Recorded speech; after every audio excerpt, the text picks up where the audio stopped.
شريك له الذي أرسله بالحق بشيرا ونذيرا وداعيا إلى الله بإذنه وسراجا منيرا فقد قال الله تعالى في كلامه المجيد وفرقان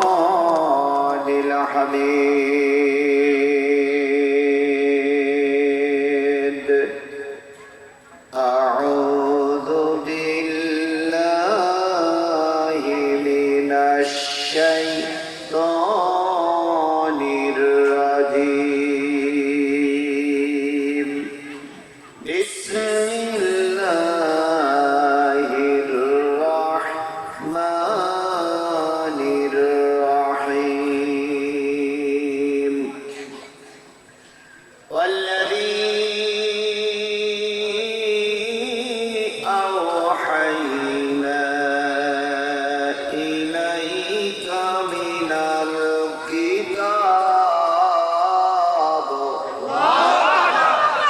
هو الحق مصدقا لما بين يديه إن الله بعباده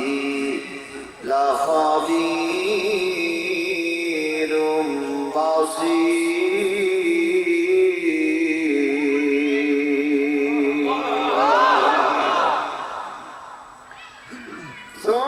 ثم أورثنا الكتاب الذين اصطفينا من عبادنا فمنهم ظالم لنفسه ومنهم مقتصد ومنهم سابق بالخيرات بإذن الله ذلك هو الفضل الكبير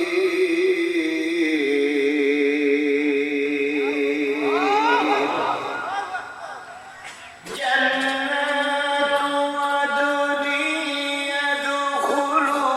يدخلونها يحلون فيها من أصابر من ذهب ولؤلؤا ولباسهم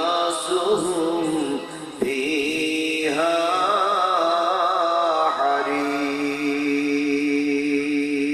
حرير صدق الله المولانا العظيم وأما الشان حديث وعن أبي هريرة رضي الله تعالى عنه قال قلت يا رسول الله أي الأعمال الأفضل قال إيمان بالله ورسوله قيل ثم ماذا قال الجهاد في سبيل الله رواه البخاري أو كما قال رسول الله صلى الله عليه وسلم إن الله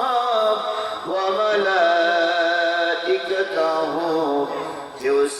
يصلون على النبي يا أيها الذين آمنوا صلوا عليه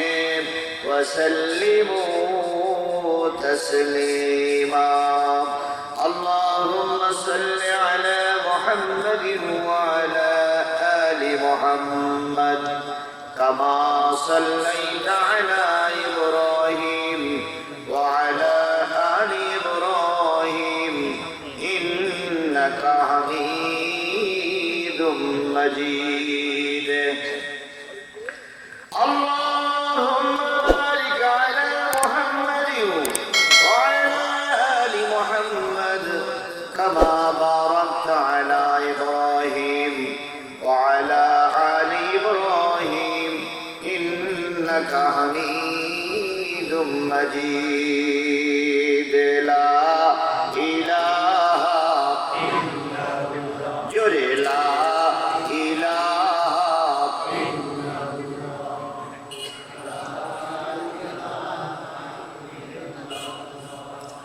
لا إله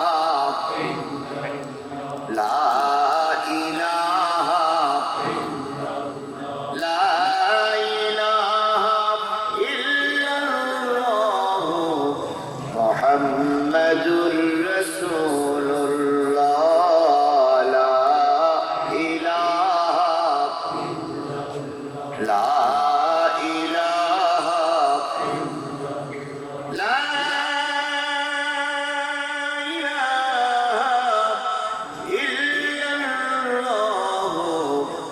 محمد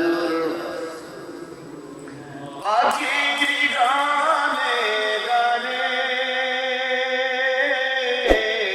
হাওয়ার তানে তানে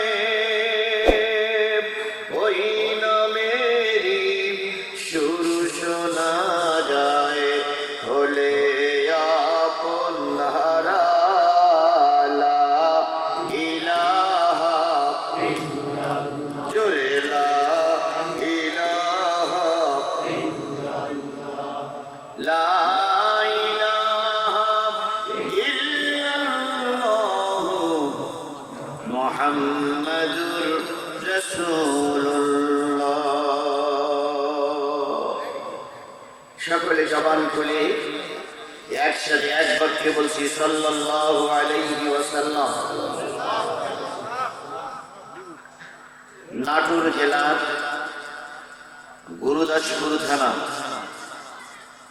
গুরুদাসপুর থানার কোলাকান্তনগর দারুল কোরআন হাফিজিয়া কওমি মাদ্রাসা ইয়েতিমখানার উদ্যোগে অনুষ্ঠিত হচ্ছে 22তম একদিন ব্যাপী তাফসীরুল কোরআন মাহফিল। 8ই ডিসেম্বর 2022 রোজ বৃহস্পতিবার। আজকের এই তাফসীরুল কোরআন মাহফিলের শ্রদ্ধাভাজন সম্মানিত সভাপতি জনাব আলহাজ মোহাম্মদ নূর হোসেন মোল্লা, সভাপতি অত্র মাদ্রাসা। আজকের মাহফিলের সম্মানিত প্রধান অতিথি জনাব আলহাজ মোহাম্মদ আব্দুল কুদ্দুস এমপি ও সভাপতি নাটোর জেলা আওয়ামী লীগ। আজকের মাহফিলের অন্যান্য দাওয়াতি অতিথিবৃন্দ, নাম আছে মাহবুবুর রহমান সাহেব, চেয়ারম্যান 6 নম্বর চাপিলা ইউনিয়ন পরিষদ, আলাউদ্দিন ভুট্টু, সাবেক চেয়ারম্যান 6 নম্বর চাপিলা ইউনিয়ন, জনাব মোহাম্মদ শামসুল হক সাহেব, সাবেক চেয়ারম্যান 6 নম্বর চাপিলা, জনাব মোহাম্মদ কামাল হোসেন ইউপি সদস্য 6 নম্বর চাপিলা ইউনিয়ন সহ সম্মানিত অতিথিবৃন্দ। আলোচনা করেছেন তরুণ উদীয়মান বক্তা হযরত মাওলানা নুরুল আমিন জিহাদি কুষ্টিয়া, হাফেজ হযরত মাওলানা ফরহাদ হুসাইন সাহেব সহ গর্বিত মায়ের গর্বিত সন্তান শ্রদ্ধেয় ওলামায়ে হযরত। নাটোর সদর গুরুদাসপুর বড়াই গ্রামের ভাইরা আছেন নাকি? বড়াই গ্রাম আর কোন থানার মানুষ আছে? নাটোর বলেছি, গুরুদাসপুর বলেছি, নলঢাকার মানুষ আছে, সিংড়ার মানুষ আছে, সহ অন্যান্য থানা থেকে আগত তিনি ভাইরা, পদ্মায় অবস্থানরত শ্রদ্ধাশীল মা ও বোনেরা, সকলকে নিয়ে আবারও সালাম বিনিময় করছি। আসসালামু আলাইকুম ওয়া রাহমাতুল্লাহি ওয়া বারাকাতুহু। শুকরিয়া আদায় করছি সেই মালিকের যে মালিক দেশের একটা ক্রান্তিকাল অবস্থার সময় যখন গোটা বিশ্বে মুসলমানদের উপরে নির্যাতন চলছে, বাংলাদেশের মুসলমানদের উপরে নির্যাতন চলছে, আমাদের দেশ নিয়ে টালমাটাল অবস্থা বিরাজ করছে, ঠিক সেই সময় ওলাকান্তনগর হাবিবিয়া মাদ্রাসার উদ্যোগে অনুষ্ঠিত হচ্ছে তাফসীরুল কোরআন মাহফিল। আর এই তাফসীরুল কোরআন মাহফিলে আল্লাহ পাক আপনাকে আমাকে কবুল করেছেন। যে মালিক কবুল করলেন সেই মালিকের শুকরিয়া আসলে না জোরে? সবাই মিলে বলছি আলহামদুলিল্লাহ। আরেকটু জোরে বলুন আলহামদুলিল্লাহ। আল্লাহ বলতেছেন সাব্বাহা লিল্লাহি মা ফিস সামাওয়াতি ওয়া মা ফিল আরদ ওয়া হুয়াল আজিজুল হাকীম। কোরআন তেলাওয়াত শুনে যারা আল্লাহু আকবার বলবে, আল্লাহ তাদের জান্নাতে যাওয়ার পথ সহজ করে দিবেন। জোরে বলুন আল্লাহু আকবার। সাব্বাহা লিল্লাহি মা ফিস সামাওয়াতি ওয়া মা ফিল আরদ। আল্লাহ রাব্বুল আলামিন বলে, শোনো, আসমানে যা আছে, জমিনে যা আছে, আসমানের নিচে যা আছে, জমিনের উপরে যা আছে, সাগরের তলদেশে আছে যা, সাগরের উপরে আছে যা, সবাই মিলে এক মালিকের শুকরিয়া আদায় করে। তিনি হচ্ছেন আমাদের রব, তিনি হচ্ছেন আমাদের আল্লাহ। কেবলমাত্র শুধুমাত্র একমাত্র আল্লাহর এই মানুষ শুধু কিছু সৃষ্টি জীব আছে, এরা আল্লাহর শুকরিয়া আদায় করতে চায় না। এমন মানুষ আছে পশ্চিম দিকে তো সেটা দেয়ও না, বরং যদি পশ্চিম দিকে যদি পড়ে তবু কাই থেকে শুয়ে থাকছে না। আমাদের দেশে, আমাদের এলাকায়, গোটা পৃথিবীতে আছে, কথা বলে ঠিক না বেশি? অথচ আপনাকে আপনাকে আল্লাহ পাক কি জন্য তৈরি করেছেন? ওয়া খালাকুল জিন্না ওয়াল ইনস ইল্লা লিয়াবুদুন।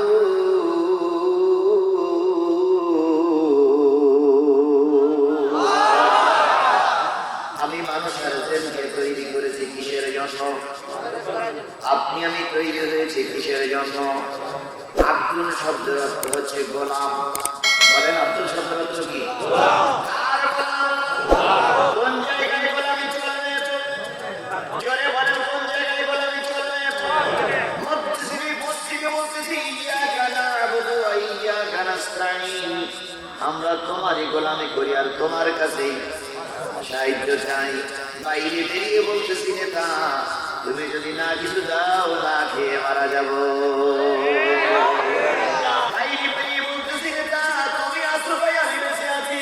বাইরে বেরিয়ে বলতেছি মুখ আছে ভাই আমরা বেঁচে আছি। মসজিদে বলে আল্লাহর গোলামি করো, বাইরে সে মানুষের গোলামি চলতেছে। তোমার মতন নাফরমান বান্দা আসমানের নিচে জমিনের উপরে না থাকাই ভালো। এই জন্য সকল ক্ষেত্রে গোলামি চলবে কার? মসজিদে যে আল্লাহ, মাদ্রাসায় যে আল্লাহ, বাজারে যে আল্লাহ, ইউনিয়ন পরিষদে যে আল্লাহ, জাতীয় সংসদে যে আল্লাহ, জাতীয় সংসদে যে আল্লাহ, বঙ্গভবনে সেই একই আল্লাহ। এ কথা যদি আমার জেলে বিশ্বাস থাকতো, এটা যদি মেনে নিতাম, আল্লাহর কসম আমার দেশে শয়তানি কাজ করতো না। ঘন্টার পরে ঘন্টা জাতীয় সংসদের পবিত্র জায়গায় কথা হয়, একটি বারের জন্য কারোর মুখে শোনা যায় না আলহামদুলিল্লাহ। একটি বারের অভিনবে দুরূদ শরীফ পড়তে শোনা যায় না। নামের প্রথমে লেখা মুসলমান মুহাম্মদ, শেষে লিখে ইসলাম। যেই ব্যক্তি কথা রেখে সালাম দিতে জানে না, কথা রেখে আল্লাহর শুকরিয়া আদায় করতে জানে না, যেই ব্যক্তি কথা শেষ করে আল্লাহর শুকরিয়া আদায় করতে জানে না, নামের প্রথমে মুহাম্মদ আর শেষে ইসলাম লিখে নাজাত পাওয়া যাবে না। সুতরাং সর্বক্ষেত্রে, সর্ব অবস্থায় বিপদে থাকি, মুসিবতে থাকি, শুকরিয়া আদায় করবো কার? আমরাও সকল ক্ষেত্রে বলছি আলহামদুলিল্লাহ।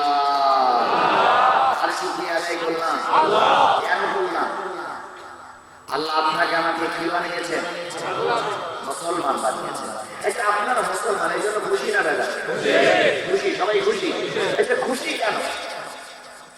কি আছে আপনাকে আপনি খুশি হয়েছেন? এই পৃথিবী এখন চালায় হলে আমেরিকা। কথা বলেন, কে চালাচ্ছে? আমেরিকার হাতের মুঠোর গোটা পৃথিবী। সে যদি মনে করে করতে পারে, সে যদি মনে করে এটা ফাইল অজুহাত খাড়া করে একটা দেশের পরে স্যাংশন দেবে দিতে পারে, সে যদি মনে করে একটা ফাইল অজুহাত খাড়া করে ইরাক আফগানের মতন দেশকে বোমা বানাই ফেলতে পারবে, তাও সে করলে করতে পারে। কথা বলেন ঠিক না বেশি? এরপরে রাশিয়া, চীন, জাপান, তারপরে পার্শ্ববর্তী ভারত, এদের হাতে অনেক ক্ষমতা আছে, ওরা অনেক বড় বড় চেয়ারে বসে থাকে, কিন্তু ওরা যদি মারা যায় ওরা যাবে কোথায়? জাহান্নামে। ওরা যাবে কোথায়? কাউকে কবর দিচ্ছে, কাউকে পোড়াই দিচ্ছে, কিন্তু শেষ আবাসস্থল হলো জাহান্নাম। আর আমরা মুসলমান, আমাদের পারমাণবিক অস্ত্র নাই, রাসায়নিক অস্ত্র নাই, মারণাস্ত্র নাই, কিন্তু আমাদের মুখ ভরা আছে ঈমান। আমার দেশের একজন সাধারণ মুসলমান, একজন রিক্সা চালক মুসলমান, গাড়ি ঠেলা মুসলমান, ভ্যান চালক মুসলমান, ফজরের আজান হলে বাজামাত মসজিদে নামাজ আদায় করে, নামাজের পর ইমাম সাহেবের সঙ্গে সূরা হাসরের 3 আয়াত তেলাওয়াত করে, বাইরে এসে যতটুকু বাড়িতে থাকে তাই খেয়ে ভ্যান রিক্সা নিয়ে রাস্তায় নামে। কখনো রাস্তায় নামে আরে জিকির করে লা ইলাহা ইল্লাল্লাহ, লা ইলাহা ইল্লাল্লাহ, লা ইলাহা ইল্লাল্লাহ, জিকির করে আর ভ্যান চালায়, রিক্সা চালায়। ওই লোকটা যদি অ্যাক্সিডেন্ট করে মারা যায়, অথবা স্ট্রোক করে মারা যায়, অথবা কেউ তার গুলি করে মারে, অথবা কেউ তার গলায় ছুরি দিয়ে মারে, ওই লোকটা যাবে আল্লাহর জান্নাতে। আর আমেরিকার প্রেসিডেন্ট অনেক ক্ষমতার মালিক, অনেক ক্ষমতার মালিক, কিন্তু আল্লাহর কোরআনের ভাষায় মরার পরে যাবে জাহান্নামে। তাই আমার কিচ্ছু নাই, কিন্তু বুক ভরা আছে কি? দিলে আছে আল্লাহর ভয়, আর মনে আছে রাসূলের মহব্বত। আমি যদি মারা যাই আমাকে আল্লাহ জান্নাত দিয়ে দেবে। আল্লাহর শুকরিয়া আদায় করছি, আল্লাহ তুমি আমাকে হিন্দু বানাও নাই, তুমি আমাকে খ্রিস্টান বানাও নাই, ইহুদি বানাও নাই, তুমি আমাকে মূর্তি পূজারক বানাও নাই, তুমি আমাকে বানিয়েছো কি? আরো জোরে বলেন, কি বানিয়েছো? শুধু মুসলমান না, কোরআনওয়ালা মুসলমান বানিয়েছো। যে আল্লাহ আপনাকে আমাকে কোরআনওয়ালা মুসলমান বানালেন, আর সমস্ত মানুষের থেকে বাছাই করে এই মানুষগুলোকে কোরআন শোনার পরিবেশ তৈরি করার ভিতরে আমাকে আপনাকে সামিল করলেন। বাদাম খাওয়ার জন্য বসিনি, চা খাওয়ার জন্য বসিনি, আমরা বসেছি কি শোনার জন্য? সেই আল্লাহর আবারও শুকরিয়া আদায় করছি, আলহামদুলিল্লাহ। প্রশংসা করি আমি আল্লাহ তাআলার, বিশ্বজাহান সৃষ্টি হলো কুদরতে জাহান, জ্ঞান বিজ্ঞান শিল্পকলা আবিষ্কারক যত, খোদার মহিমা তারা গাইছে অবিরত, মাটির মানুষ চন্দ্রে গেল কুদরতে জাহান, প্রশংসা করি আমি আল্লাহ তাআলা। দিনগুলো সব একই রকম, পার্থক্য নাই মোটে, সাদা কালো বাচ্চাগুলো কেমন করে ফোটে, আমরা সবাই বাস করি একই পৃথিবীর অঙ্গে, হাতের লেখা মুখের চেহারা মেলে না কারোর সঙ্গে। কথা বলেন, কথা বলেন, কথা বলেন। আর মেলে না গলার আওয়াজ, বুড়ি আঙুলি টিপ, আল্লাহ তাআলা আছেন একজন, প্রমাণ হইল ঠিক। বিশ্ব মানবতার শ্রেষ্ঠ বন্ধু, সমস্ত নবী রাসূলদের শ্রেষ্ঠ রাসূল, যার আদর্শে আদর্শিত হয়ে আমি আজকে উম্মত বলে দাবি করছি। বলুন তো, আমার মাথায় টুপিটা কার সুন্নাত? আমার মুখের দাড়িটা কার সুন্নাত? গায়ের পাঞ্জাবিটা কার সুন্নাত? এই জন্য আমি নিজেকে কি বলে দাবি করতেছি? উম্মত বলে দাবি করতেছি।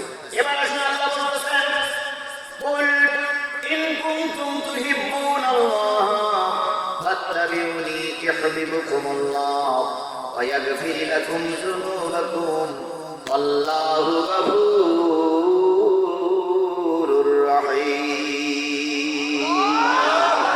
এরা আপনি বলে দিন, ইন কুনতুম তুহিব্বুনাল্লাহ, তোমরা যদি আল্লাহকে ভালোবাসতে চাও, ফাত্তাবিউনি, আমি নবী আমার ইত্তেবা করো, আমার ইত্তেবা, আমার অনুসরণ করলে ইয়াগফির লাকুম যুনুবাকুম, তোমাদের জীবনের সব আল্লাহ মাফ করে দেবে। সকল ক্ষেত্রে অনুসরণ করতে হবে রসুলের। কার অনুসরণ করতে হবে? রসুলের অনুসরণ যদি করতে পারি আমাদের জীবনের গোনাগুলো সব কি হয়ে যাবে। এই নবী সারা জীবন কেঁদেছিলেন কাজের জন্য, উম্মতের জন্য।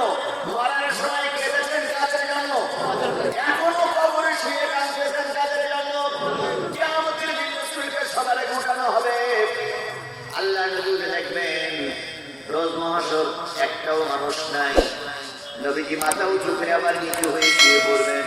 ফেরেশতা যে বলবে নবী মাথা উঠাও, আল্লাহ রে বলো মাথা উঠাবো না, আমার ওঠানোর আগে আমার উম্মতগুলোর বিচার হয়ে গেছে, হয়তো তাদের জাহান্নাম দেওয়া হয়েছে, আমার উম্মত জাহান্নামে যাবে আর আমি মাথা উঠাবো না। আল্লাহ তখন বলবেন হাবিব সারা জীবন কেঁদেছো, অহুদের রক্ত দিয়েছো, বদরে কষ্ট পেয়েছো, তায়েফে রক্ত দিয়েছো, অহুদে আল্লাহ মোবারক শহীদ করেছো, হিজরত করেছো। এখন আমি আল্লাহ পাক তোমার সারা জীবন কাঁদিয়েছি, এখন আর কাঁদাবো না, মাথা উঠাও, যার জন্য সুপারিশ করবে তাকে আমি জান্নাত দিয়ে দেব। বলুন তো রসুলের চাইতে ভালো মানুষ সমাজে কেউ ছিল? এখনো কেউ আছে? এই নবী আপনি যদি রাষ্ট্রনায়ক হিসেবে দেখতে চান, রাসূলের চাইতে বড় ভালো রাষ্ট্রনায়ক আর কেউ ছিল না। রসুল আসছিলেন মানুষের কল্যাণের জন্য, আর আমরা সবাই আসছি মানুষের মারার জন্য। কে কত অস্ত্র তৈরি করতে পারে আর কে কত লোকের গুলি করে মারতে পারে, রাজপথ দখল করার জন্য কে কত লাশ ফেলাতে পারে, এটাই হলো আমাদের জন্য প্রতিযোগিতা।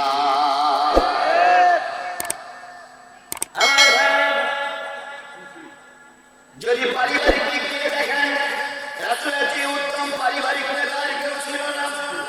যদি সমাজের দিক দিয়ে দেখেন, তিনি ছিলেন আদর্শ সমাজপতি। যদি রাষ্ট্রনায়কে দেখেন, আদর্শ রাষ্ট্রনায়ক। যদি এখন সেনানায়ক, আদর্শ তিনি সেনানায়ক।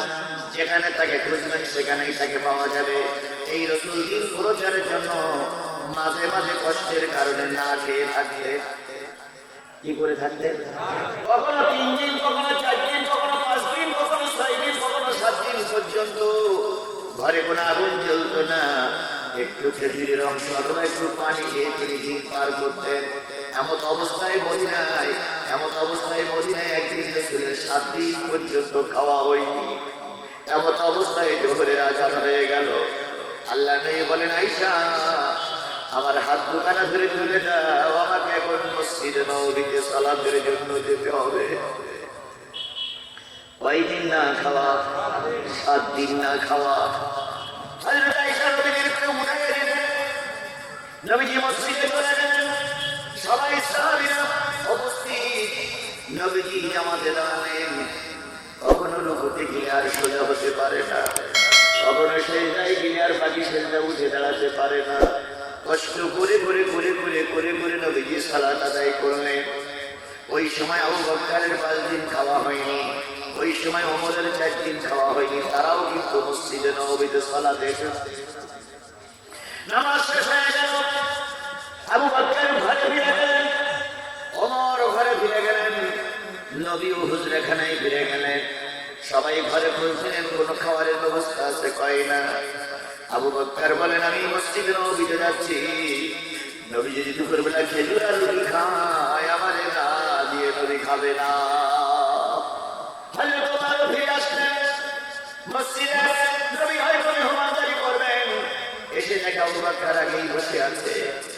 ওমর সালাম দিয়ে বললেন, বড় ভাই সালাতের পরে এখনো মসজিদে বসে আছেন, যে কি ঘটনা, কি সমস্যা? আবু বকর বললেন, ওমর তুমি কেন এসেছো? ওমর বললেন, বড় ভাই ঘরে 4 দিন পর্যন্ত কোনো রান্না করা হয় না, 4 দিন পর্যন্ত না খেয়ে আছি, তাই আসলাম নবীজির দরবারে যদি একটু হাদিয়া তওবা মেলে।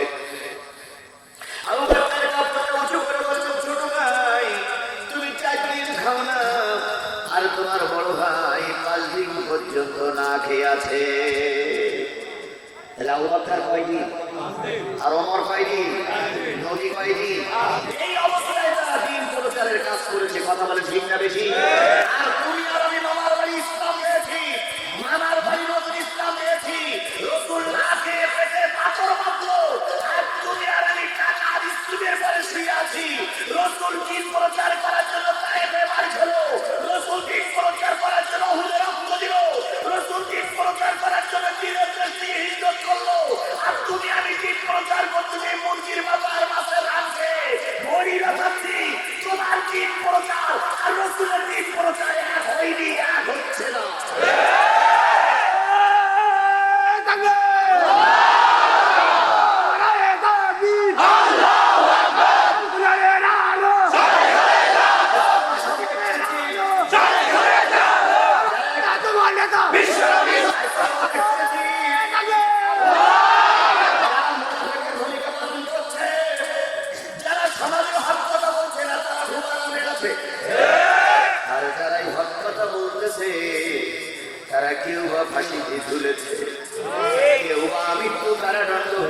সন্তানাদি ছেলে মেয়ে নিয়ে মাসের পর মাসের জেল কাটতেছে।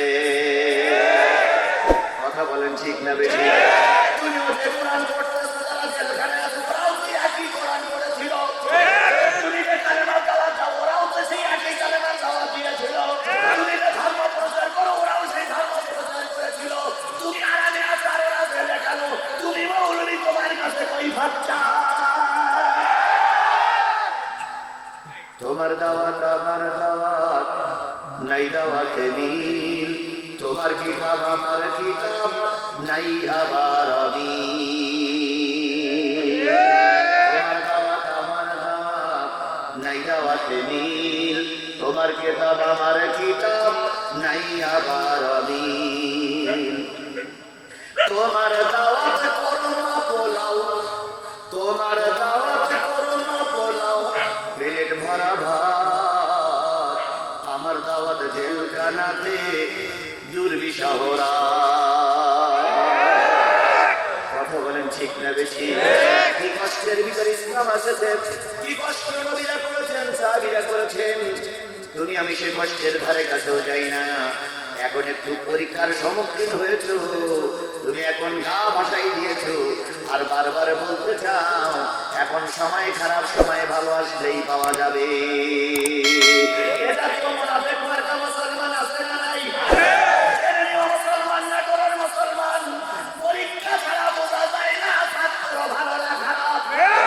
এখন বাংলার মুসলমানদের পরীক্ষা চলছে, পুরো কিছু ইমানদারেরা এখনো টিকে আছে আর মুনাফিক বেঈমানগুলো পাঁচটা গোলামে পরিণত হয়েছে।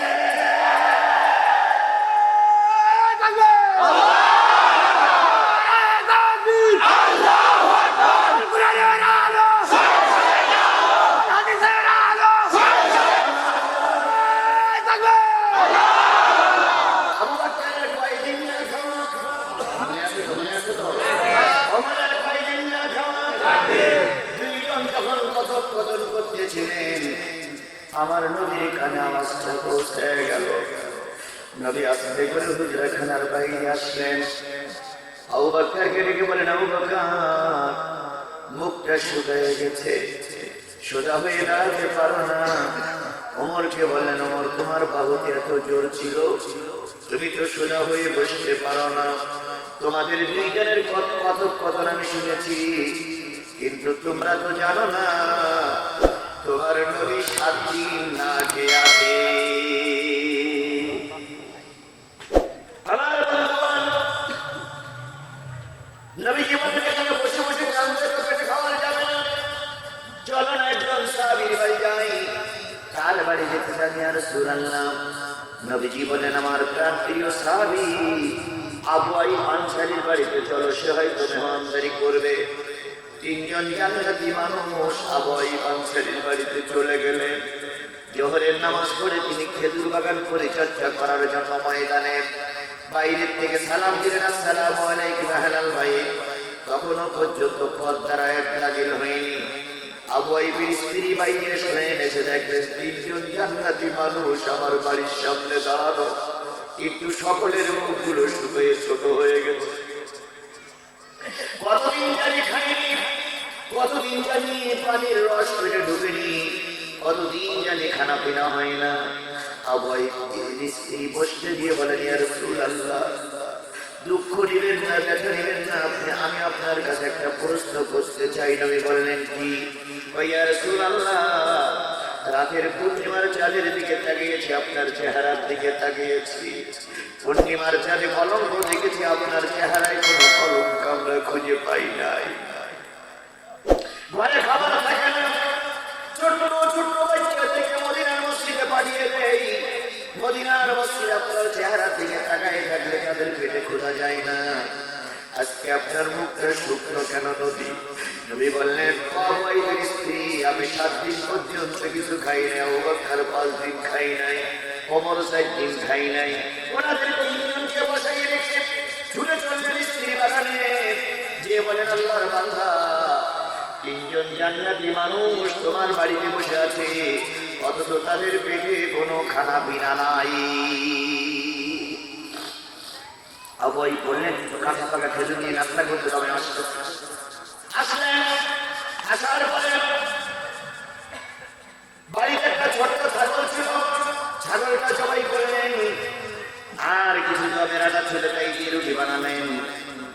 দুইজনের খানা পিনা তৈরি হয়ে গেল। নবীর সামনে খানা পিনা রেডি হলো। নবী খানাগুলো সামনে নিয়ে চোখ দিয়ে টপ টপ করে পানি পড়তেছে। আবু আইয়ুব বলেন, ইয়া রাসূলুল্লাহ, কাঁদেন কেন? কয়, আবু আইয়ুব রে, যখন এসেছিলাম তখন আমার ছোট্ট মেয়ে ফাতেমা আমার হাত ধরে বলেছিল, আব্বু তুমি হয়তো কোথাও দাওয়াত খেতে যাচ্ছ, হয়তো তোমাকে কেউ গোশত পোলাও খেতে দেবে, কিন্তু আমি ফাতেমা তোমার মতন 7 দিন না খেয়ে আছি বাবা। তুমি গোশত আর রুটি খাওয়ার আগে তোমার কলিজার মালিক ফাতেমারে যেন ভুলে যেও না। ও ভাই, 2খানা রুটি নাও, 2 টুকরা গোশত নাও, আমার মেয়ের ফাতেমার কাছে পৌঁছে দিয়ে এসো। আবু আইয়ুব বলেন, ইয়া রাসূলুল্লাহ, আপনি যাওয়ার সময় নিয়ে যাবেন? কয়, তা হয় না। 2খানা রুটি আর 2 টুকরা গোশত নিয়ে আবু আইয়ুবের বাড়ি পৌঁছে দিয়ে আসা হলো। নবী 7 দিন পর্যন্ত না খেয়ে থাকলে তবু নিজের মেয়ের কথা ভুলে যান নাই, নিজের মেয়েকে না দিয়ে তিনি খান নাই। সেই নবী তো আপনার আমার নবী। কথা বলেন মুসলমান, সেই নবী তো আপনার আমার নবী। সেই নবীর মেসকে গালিগালাজ করা হয়, সেই নবীর মাদ্রাসা গুলাকে বিলীন হয়ে যাচ্ছে, সেই নবীর আলাপ কোরআন আজকে বিলীন হয়ে যাচ্ছে। মুসলমান, তোমার হৃদয়ে এক ফোঁটাও রক্ত ধারণ হয় না। আল্লাহর কসম, নবীর সামনে উম্মত বলে দাঁড়াতে পারবে না। এই জন্য দুনিয়ার সবাই চাইতে নবীর ভালোবাসা আমাদের ভিতরে বেশি থাকা লাগবে। লা ইউমিনু আহাদুকুম হাত্তা আকুনা হাব্বা ইলাইহি মিন ওয়ালিদিহি ওয়া ওয়ালাদিহি ওয়ান নাসি আজমাইন। ততক্ষণ কেউ মুমিন হতে পারবে না যতক্ষণ পিতামাতা, ভাই বোন, নেতা নেত্রী, দুনিয়ার সকলের চাইতে আমি নবী আমাকে বেশি ভালোবাসতে না পারবা। সেই নবীর ভালোবাসার বহিঃপ্রকাশ স্বরূপ সকলে নবীর নামে সালাম দিয়ে শুরু করছি। সকলে মিলে বলছি, সাল্লাল্লাহু আলাইহি রাসূল আমার ভালোবাসা, রাসূল আমার আলো আশা, রাসূল আমার প্রেম বিরহের মূল আলোচনা, রাসূল আমার কাজে কর্মে অনুপ্রেরণা, রাসূল আমার ভালোবাসা। নেতার মতন নেতা আমি পাই না যখন খুঁজে, কান্দি এবং কান্দি শুধু এই 2টি চোখ বুজে, তখন তোমার বাদর উহুদ যোগায় মন্ত্রণা,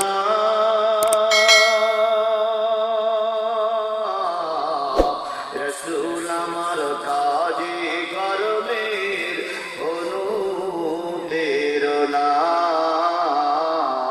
রাসূল আমার ভালোবাসা।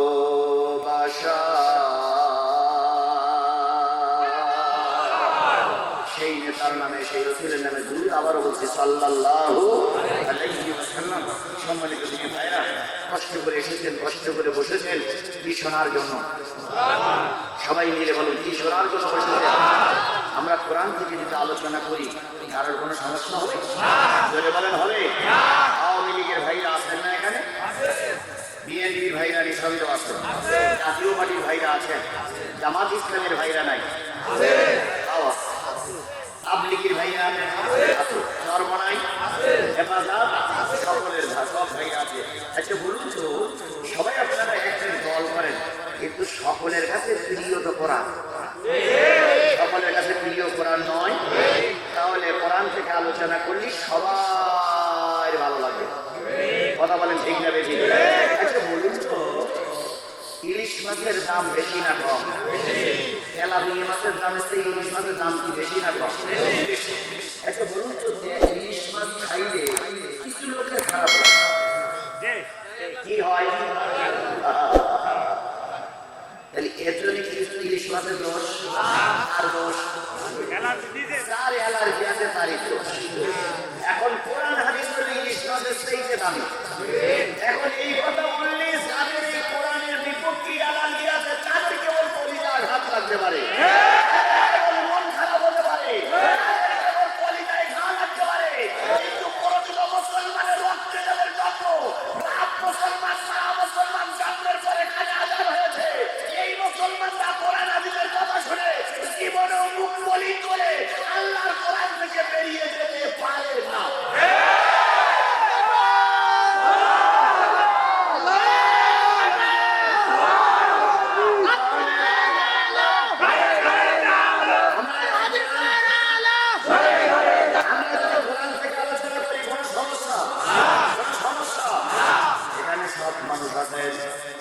করে কেউ খেতে দিয়েন না, বোঝেন শোনেন তারপরে মন্তব্য করেন। হঠাৎ করে একটা এসে শুনলেন হুজুর মুখী নিয়ে আলোচনা করতেছে, মুনাফিক নিয়ে আলোচনা করতে, আমার তো মুনাফিক বানাই দিল। আরে ভাই, আপনারা মুনাফিক বানাই নেই, মুনাফিকের আলোচনা হচ্ছে। তুমি যদি মনে করো যে মুনাফিক, সেটা তোমার ব্যাপার। হঠাৎ করে চোরের আলোচনা হচ্ছে, তুমি যদি মনে করো আমি চুরি করেছিলাম, সেটাই বলতেছে, ওটা তোমার দোষ, ওটা বক্তার দোষ না, কোরআনেরও দোষ না। এক জায়গায় লেখা আছে এখানে পেশাব করিবে না, করিলে 50 টাকা জরিমানা। এখন গ্রামের এক অশিক্ষিত, স্বল্প শিক্ষিত, কোন রকম দিকে দিকে ভর্তি পারে, উনি দিকে শহরের দিকে ভর্তি, এখানে পেশাব করিবে না, করিলে 50 টাকা জরিমানা। নাটা ওই পাশে, এটা কমাবে আছে, কমাও বোঝে না। তো লেখা আছে এখানে পেশাব করিবে না, উনি বলছে এখানে পেশাব করিবে না, করিলে 50 টাকা জরিমানা। এখন কল টেনশন বাড়িওয়ালা বাইরে লাঠিনের সভা সব বাড়ি নিয়ে লেখাপড়া জানে না, শহরে পয়সা তো আপনি লেখাপড়া জানেন, লেখাপড়া জানি না মানে এখানে লেখা আছে পেশাব করিবে না, করিলে 50 টাকা জরিবে। আমার কাছে 50 টাকা নেই, জরিবে না মাত্র। তখন হলো খাইতে যে কত লেখাপড়া জানে তা বোঝা হয়ে গেছে। আজকে তারা লেখাপড়া জানে না, কোরআন সহিভাবে পড়তে পারে না,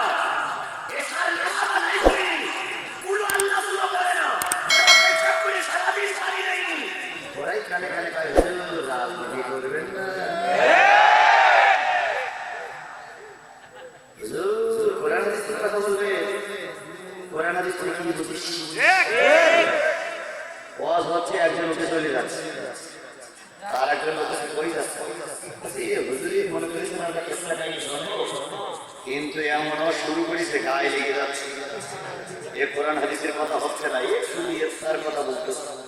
তা বলতে হুজুর কি কোরআন হাদিসের কথা বলতেছে না? তাই না, তাই তাহলে তুমি মঞ্চে যাও, যে কোরআন হাদিসের কথা বলো, হুজুর বসে বসে শুনুন।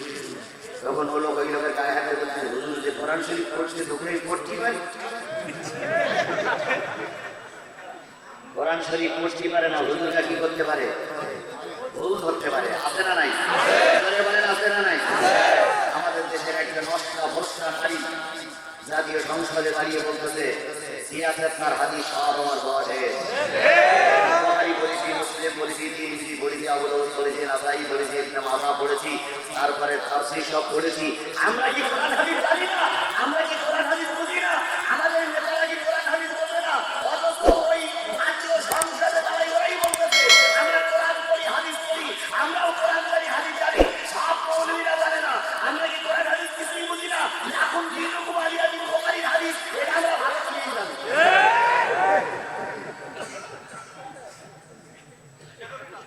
লাখন দিন পালিয়ে দিন নাকি বুখারীর হাদিস, ওনারাই আমাদের কানে কানে আমাদের ভুল ধরে বেড়ায়। কথা বলেন ঠিক না বেশি? অবশ্যই আমাদের ভুল ধরার অধিকার আছে সেই ব্যক্তির, যে ব্যক্তি অন্তত কামেল পাস, যে ব্যক্তি কোরআন হাদিস বোঝে, তারাই বুঝুক। তুমি কুরআন না পুরো পড়তে পারো না, তুমি একজন আলেমের ভুল ধরতে আসার কে? ঠিক আছে, শুরু করে কুলু আল্লাহু আহাদ, আল্লাহ সামাদ, আলাম তারা খাইবা বলা ফালাই রব্বুকা, পুকুর শুধু পানি পড়া, গ্রাম শুধু খায় আল্লাহু আকবার। ওনারাই আমাদের ভুল ধরে বেড়াচ্ছে। আসসালামু আলাইকুম, বিসমিল্লাহির রহমানির রহিম, আসসালামু আলাইকুম। এরাই আলেমদের ভুল ধরতেছে। কথা বলেন ঠিক না বেশি? এরাই বলতেছে আলেমরা ভুল ব্যাখ্যা করতেছে। কথা বলেন, কথা বলেন, কথা বলেন। আমার আল্লাহ বলতেছেন তোমরা যদি মুসলমান হও, ইন্নামাল মুমিনুন আল্লাযীনা ইযা যুকিরাল্লাহু ওয়াজিলাত কুলুবুহুম, নিশ্চয়ই যারা মুমিন। কে বলতেছেন? আল্লাহ।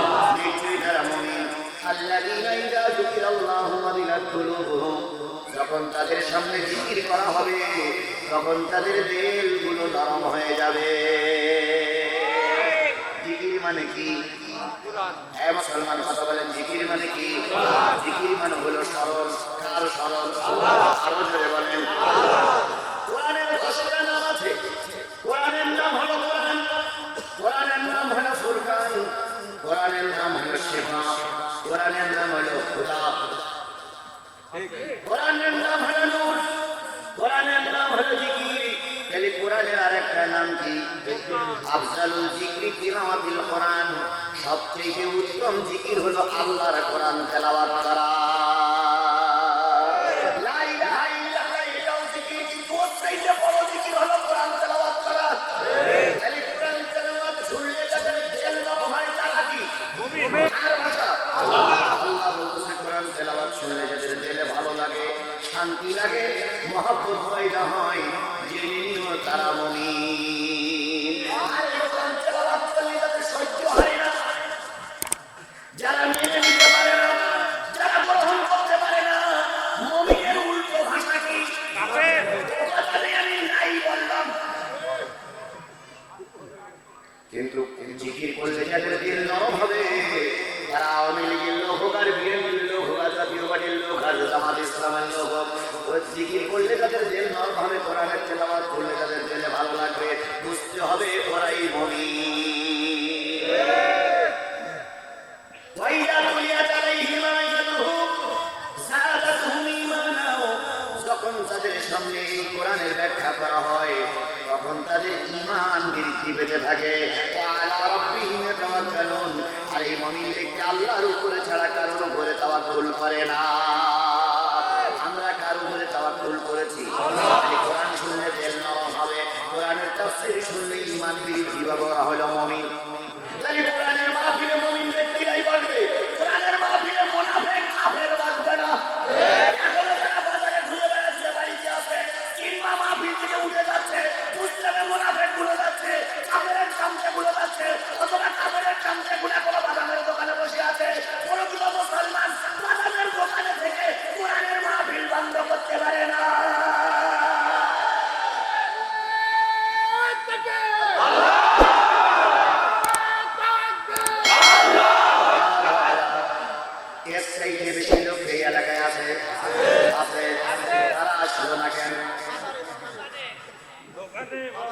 দোকানে বাজারে বসে আছো, বছরে কয়বার মাহফিল হয়? এখানে কিসের আলোচনা হচ্ছে? এই কোরআনের মাহফিল যদি তোমার বাজার কি করে ভালো হলো? তুমি না মুসলমানের বাচ্চা, তোমার বাপ না মুসলমান, মা না মুসলমান, তোমার জন্মের পরে না আজান হয়েছিল, তুমি না মুসলমান হিসেবে নাম রেখেছ, কোরআনের মাহফিল চলছে আর তুমি বাজারে বাদাম খেয়ে বেড়াচ্ছ। আল্লাহর কসম, তুমি মুসলমান নামের কলঙ্ক।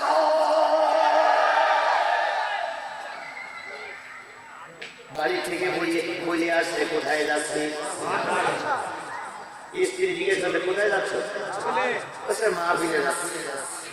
জানো না সাক্ষীরা হুজুর আছে, শুনুন ইউটিউবে কথা আলোচনা শোনা যায়, সেই হুজুর আছে। তখন বাড়িওয়ালি চিন্তা করে শাক খালা তাদের বাদের আল্লাহ হেদায়েত দিয়েছে। খালা তাদের বাধা করে সে বসে আছে কোথায়, তার দোকানে বাদাম খাচ্ছে আর বলছে কালকে সমাবেশে কি হয়, আওয়ামী লীগ কি করে, বিএনপি কি জিততে পারবে? আসছিল কি শোনার জন্য, ধরে বলেন কি শোনার জন্য? কোরআন শোনার জন্য বাদাম খেয়ে বেড়াচ্ছ, নিশ্চয়ই তোমার রক্তের ভিতরে কোনো ভেজাল আছে। ভেজাল না থাকতো তুমি কোরআনের মাহফিল দিয়ে কেন বাদামের দোকানে? 5 মিনিট সময় দিলাম, যদি 5 মিনিটের ভিতরে তুমি মুসলমানের বাচ্চা হও আর তোমার বাপ মার যদি কালেমা পড়ে বিয়ে হয়ে থাকে আর তোমার রক্তের ভিতরে যদি মুসলমানের রক্ত থাকে, তুমি বাদামের দোকান ছেড়ে মাহফিলে আসবা। আর যদি না আসো তাহলে বুঝে যাবে তোমার বাবার রক্তে আর তোমার রক্তের ভিতরে কোনো জায়গায় ভেজাল আছে। কোরআন তোমার ভালো লাগতেছে না কেন? মাছ শান্তি পায় পানিতে না ডাঙায়, মাছ শান্তি পায় পানিতে না ডাঙায়, মাছ শান্তি পায় পানিতে ডাঙায় উঠতেই কষ্ট হয়। মুমিন ব্যক্তির শান্তি লাগে মসজিদে, মুমিন ব্যক্তির শান্তি লাগে কোরআন হাদিসের মাহফিলে। যদি ভালো না লাগে তাহলে বুঝতে হবে মানুষ আছে কিন্তু ঈমান নাই। আল্লাহ এর থেকে ভালোবাসা আমার কাছে আর নেই। আল্লাহ বোঝার তৌফিক দান করুক, সকলে বলুন আমিন। মাইকের আওয়াজ যতদূর পর্যন্ত যাচ্ছে বন্ধু, কোরআনের মাহফিলে এসে বসো, মা বোনদেরকে বলি সবাই কাজকর্ম ফেলে কোরআন হাদিস শোনো। হয়তো হতে পারে আজকের মাহফিল আমাদের নাজাত নাজাতের জরিয়া। আমরা কোরআন শরীফ শুনতে রাজি আছি? সবাই রাজি? সবাই রাজি? চলুন হাদিসে যাই। আল্লাহ নবী বলেছেন, মাইয়াশফাউ শাফাআতান হাসানাতান ইয়াকুল লাহু নাসিবুম মিনহা ওয়া মাইয়াশফাউ শাফাআতান সাইয়্যাতান ইয়াকুল লাহু কিবলুম মিনহা। যেই ব্যক্তি কোনো ভালো কাজের পক্ষে সাহায্য করবে, এই ভালো কাজের পক্ষে থাকার কারণে যত সওয়াব হবে সব সওয়াব কবরে বসে বসে পাবে। আর যদি কোনো ব্যক্তি খারাপ কাজের পক্ষে দালালি করে, খারাপ কাজে যায়, কানে যায়, বালতায় যায়, থিয়েটারে যায়, পুতুল নাচে যায়, অন্যায় কাজে যায়, ওখানে গিয়ে যত গুনাহ হবে এই গুনার অংশ সে কবরে বসে বসে পাবে। এবার আরেকটা হাদিসে যান, আল কোরআনু শাফিউন ওয়া শাফা ওয়া মা হিল্লু মুসাদ্দিকান মান জাআলাহু আমামাহু ওয়াদাহু ইলাল জান্নাহ ওয়া মান জাআলাহু খালফাহু সাকাতাহু ইলান নার। আল্লাহ নবী বলেন, এই কোরআন হলো উত্তম সুপারিশকারী। এই কোরআন কারোর পক্ষে সুপারিশ করবে, কারোর বিপক্ষে সুপারিশ করবে। এই কোরআন যারা সামনে রাখবে, এই কোরআন তাদেরকে সুপারিশ করে আল্লাহর জান্নাতে নিয়ে যাবে। এবার আপনারা বলেন, যারা নিচে বসে আছেন আপনাদের সামনে কি? সবাই মিলে বলেন, যারা আমরা মঞ্চে বসে আছি আমাদের সামনে কি? এই কোরআন যদি কেউ সামনে রাখে, অর্থাৎ কোরআনকে যদি কেউ ইমাম বানায়, কোরআনের দিক নির্দেশনা মেনে যদি কেউ চলে, তাহলে এই কোরআনটাকে কোথায় নিয়ে যাবে? আরো করে বলেন। আর এই কোরআনকে যদি কেউ পিছনে ফেলে, কোরআনকে যদি কেউ ইমাম না বানে অন্য কাউকে ইমাম বানায়, কোরআনকে যদি পিছনে ফেলে রেখে দেয়, কিয়ামতের দিন যখন বিচার শুরু হবে, হঠাৎ করে আচমকা কোরআন ধাক্কা দিয়ে তারা জাহান্নামে নিক্ষেপ করবে আর বলবে, দুনিয়ায় তুই আমার পিছনে রেখেছিলি, আজকে তোকে ধাক্কা দিয়ে জাহান্নামে দিয়ে দিলাম। এবার বলুন তো আপনাদের সামনে আছে কি? আমাদের সামনে কি? আমরা কোরআন সামনে রাখছি, কোরআন আমাদের টেনে কোথায় নিয়ে যাবে? আর যারা দুই একজন এখন আসেন নাই, রাস্তায় ঘুরে বেড়াচ্ছেন অথবা কোরআনের মাহফিল থেকে উঠে যাচ্ছেন, তাদের পিছনে পড়তেছে কি? বোঝেন না, বোঝেন না, বোঝেন না, বোঝেন না, বোঝেন না, বোঝেন না। তাদের পিছনে পড়তেছে কোরআন। আপনি যখন উঠে যাচ্ছেন আপনার পিছন দিকে পড়তেছে কোরআন। মানুষের থেকে যদি কেউ নেমে যায়, তার পিছনে পড়বে কোরআন। তাহলে এই কোরআনটাকে ধাক্কা দিয়ে কোথায় দেবে? তাহলে কোরআনের ধাক্কা নিয়ে কি আমরা জান্নাত জাহান্নামে যেতে চাই? কোরআনের সুপারিশ নিয়ে কি আমরা জান্নাতে যেতে চাই? কারা কারা কোরআনের সুপারিশ নিয়ে জান্নাতে যেতে চান? মালিকের একটু দেখায় দেয়। নারায়ে তাকবীর, লিল্লাহে তাকবীর। কোরআনের আলো, হাদিসের আলো,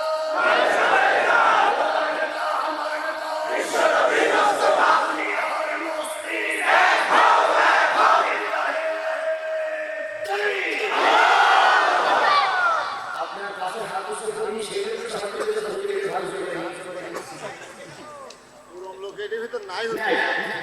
সবাই আমরা হাত উঁচু করছি, তাই না ভাই? কি সুন্দর।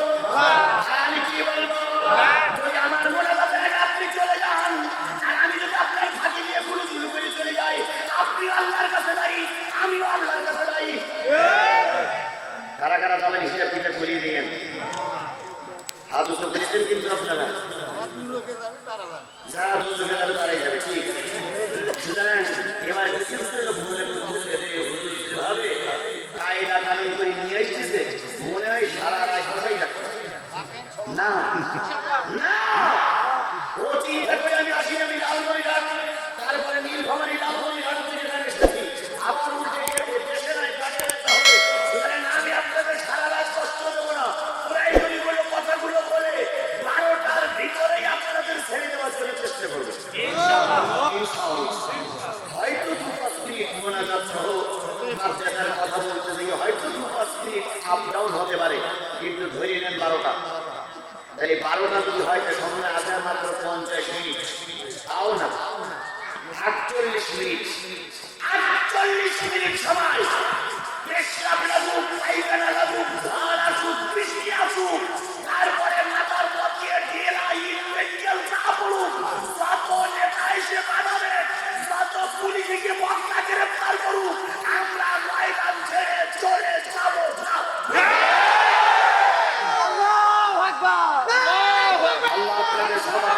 আল্লাহ আপনাদের শপথের পরে কবুল করুক। সকলে বলেন আমিন। আর ওজনে বলেন আমিন। আরেকটা আয়াত বলে মূল আলোচনায় চলতে আছে। আল্লাহ পাক বলতেছেন, ওয়ালাকাদ জারানা লিজাহান্নামা কাসীরাম মিনাল জিন্নি ওয়াল ইনস লাহুম কুলুবুন লা ইয়াফকাহুনা বিহা ওয়া ولهم أعين لا يبصرون بها ولهم آذان لا يسمعون بها أولئك كالأنعام بل هم أضل أولئك هم الغافلون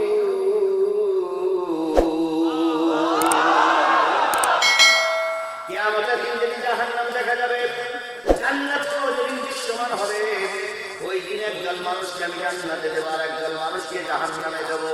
জাহান্নামে যারা যাবে, অনেকগুলো দোষের ভিতরে একটা দোষ হচ্ছে লাহুম কুলুবুন লা ইয়াফকাহুনা বিহা, তাদের অন্তর আছে, তাদের দিল আছে, তাদের আত্মা আছে, তাদের রূহ আছে, তারা বেঁচে আছে, তাদের দিল বা আত্মায় সব জিনিস জায়গা পায়, আল্লাহর কোরআনের জায়গা পায় না। দুনিয়ার সব কিছু ভালো লাগে, কোরআন যাদের কাছে ভালো লাগে না, এরা যাবে আল্লাহর জাহান্নামে। কোরআন ভালো লাগে না এরকম লোক আমার সমাজে আছে না নাই? বলেন আছে না নাই? এখন তো ভাই যাত্রা গান চলতেছে, সিনেমা চলতেছে, পুতুল নাচ চলতেছে, থিয়েটার চলতেছে, কিন্তু আল্লাহর কোরআন চলতে দিচ্ছে না।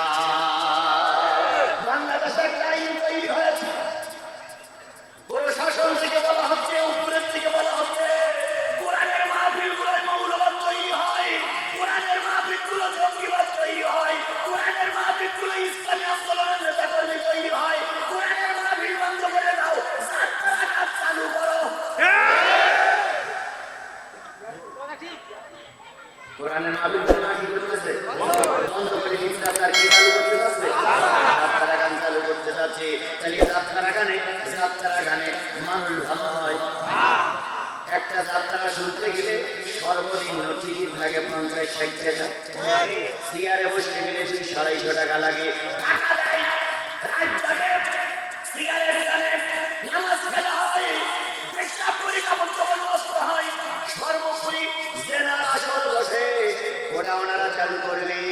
আর কোরআনের মাহফিল থেকে এসে মানুষ নামাজি হয়, কোরআনের মাহফিল এসে মানুষ মুখে দাঁড়িয়ে রাখে, কোরআনের মাহফিল এসে মানুষ ইসলামের পক্ষে আসে, এটা তাদের সহ্য হয় না।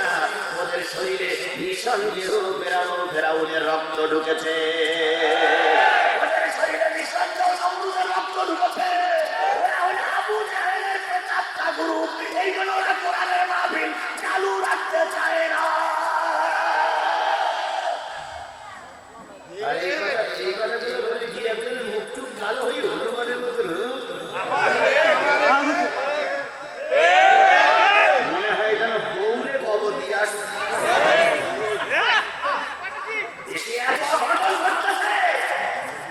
সেগুলো চোখে দেখতে পাবো না,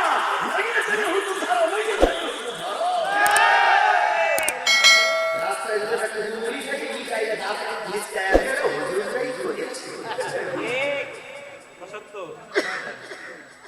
একবার সেই ঘূর্ণি ধরে সুন্দরবনের কিছু বাঘ মরে গেল। কিছু নেতারা দিয়ে বলে এটা হুজুরদের কাজ। তারপরে একবার গোটা বাংলাদেশে কারেন্ট বন্ধ হয়ে গেছিল সব জায়গায়। কিভাবে কি হইল না হইলে আল্লাহ ভালো জানে। ওনারা জাতীয় সংখ্যালঘু বলে মানে সেই নিঃসন্দেহ হুজুরদের কাজ। হুজুরদের কি খবর? তারপরে যে 9-10 বিল্ডিং তৈরি গেল। আমাদের দেশের তখন একজন মন্ত্রী ছিলেন, তিনি নাকি দেশ পরিচালনায় সফল স্বরাষ্ট্রমন্ত্রী। উনি বলেছিলেন যে হুজুররা ধাক্কাই বিল্ডিং যারে বেলায় গিয়েছে।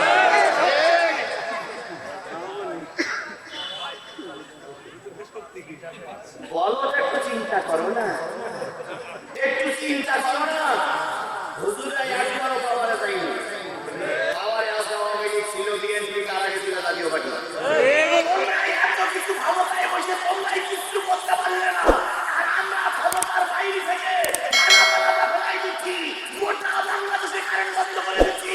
আমাদের কারণে গাড়ি বন্ধ হয়, আমাদের কারণে বাস বন্ধ হয়, আমাদের কারণে পাক করে, আমাদের কারণে শয়তান করে। এই ক্ষমতায় যাওয়ার আগে যদি এই ক্ষমতা আল্লাহ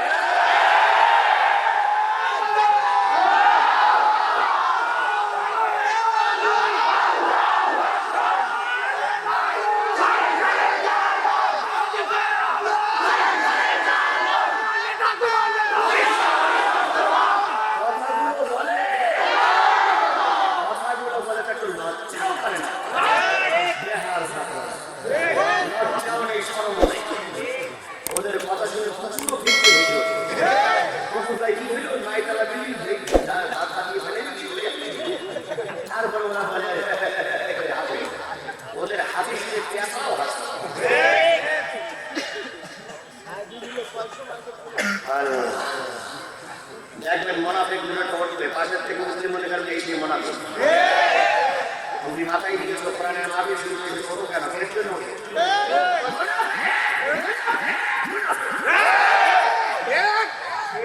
আমি আমার বাবার কথা বলতে আসিনি আমি কোনো দলের পক্ষে বিপক্ষে কথা বলার জন্য আসিনি আমি এখানে রাজনীতি করতে আসিনি আমি এসেছি কোরআনের কথা বলার জন্য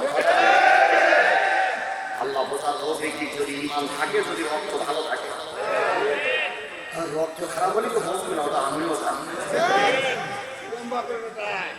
আমার ভাইরা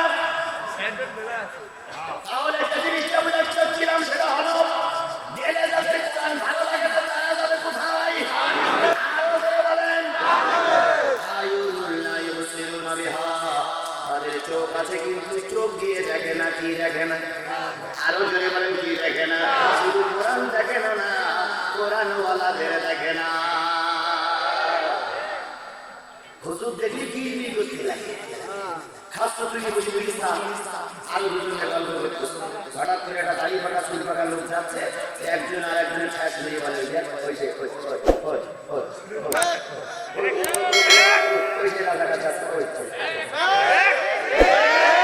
কথা বলেন বলা লাগাচ্ছে না নাই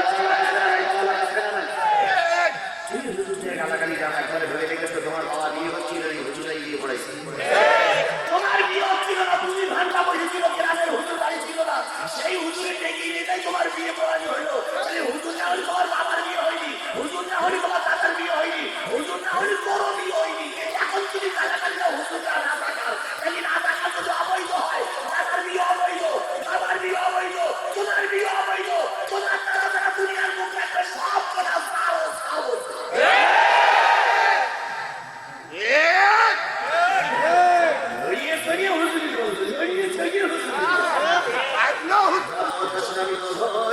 সত্যটা বললেই দোষ যত দোষমন্দ ঘোষ সত্যটা বললেই দোষ বললে বন্যায়ের প্রতিবাদ নামটা হবে তোমার মৌলবাদ নামটা হবে তোমার মৌলবাদ পেন্টাগনে হামলা হলো দোষী খুঁজে নাহি পেল ওসামাটা দিল দোষের অপবাদ নামটা হবে তোমার মৌলবাদ নামটা হবে তোমার মৌলবাদ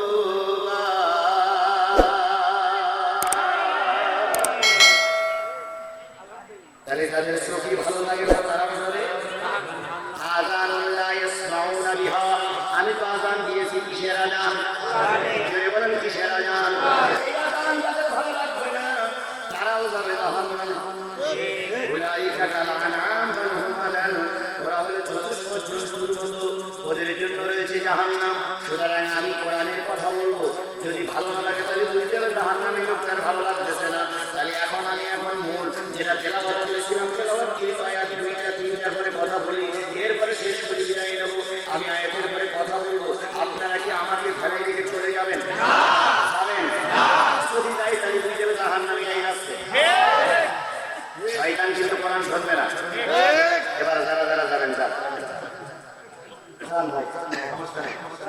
কারণ সবাই ধরে নিতে কোরআন শরীফ শোনাবো না জান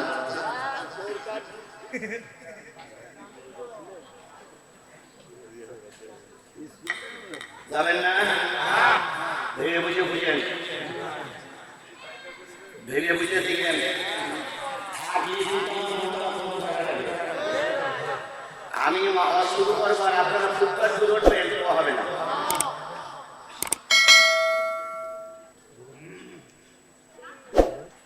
তাহলে শেষ করে থাকবেন তো যদি কোনো বিবাদ আমার আসে আমার ভালো লেগে চলে যাবে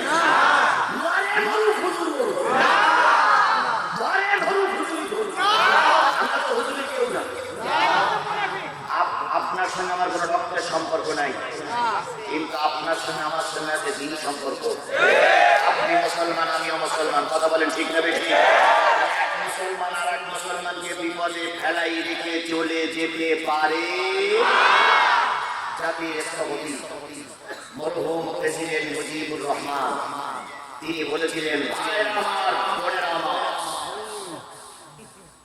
এবারের সংগ্রাম স্বাধীনতার সংগ্রাম মুক্তির সংগ্রাম তারপর তিনি বলেছিলেন, আমি যদি হুকুম দেওয়ার নাও পারি, তোমাদের যার সাথে তাই নিয়ে ময়দানে ঝাঁপিয়ে পড়বে শত্রুর মোকাবেলার জন্য। কথা বলেন ঠিক না বেশি? আমার হয়তো ধীরে মেজাজি পারে, কেউ হয়তো আক্রমণ করে আমাকে মেরেও ফেলতে পারে, কেউ হয়তো আমার রক্ত নিয়ে হেলে খেলা করতেও পারে। আমি যাওয়ার আগে হয়তো আপনাদের কোনো হুকুম দিতে পারবো না। তবে কোরআনের জন্য যার যা আছে তাই নিয়ে শত্রুর মোকাবেলার জন্য তৈরি থাকতে হবে। একটা মুসলমানও বেশি থাকা অবস্থায় একজন মুসলমানকে জালেমের হাতে তুলে দেব না, দেব না, দেব না।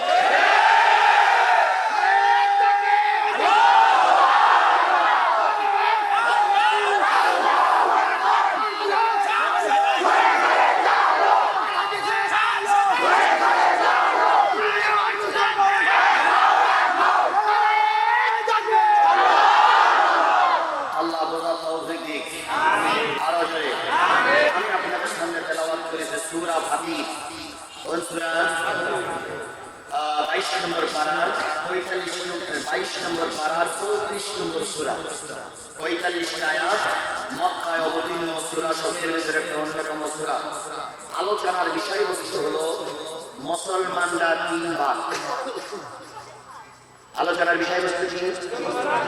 মুসলমানেরা তিন ভাগ। এক ভাগ সবার আগে জান্নাতে,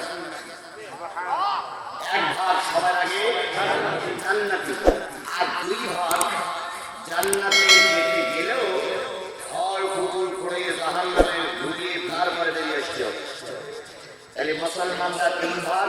একটা হলো মুসলমান সালেম মুসলমান, আরেকটা হলো মুসলমান নিরপেক্ষ মুসলমান, আরেকটা মুসলমান হলো খাঁটি নির্ভেজাল কোরআন ওয়ালা মুসলমান। এই তিনটে মুসলমানের সংজ্ঞা নিয়ে আমি আপনাদের কাছে আসতেছি। তিনটে মুসলমানের সংজ্ঞা কোরআন হাদিস দিয়ে বলতে গিয়ে যে আমার যদি 30টা মিনিট সময় লাগে, দেবেন আপনারা? তাহলে কোন সূরা? ফাতির। কয়টা আয়াত মোট? 45 আয়াত। 45 আয়াতের ভিতরে আমাদের তেলাওয়াত হচ্ছে 31, 32, 33। কয়টা?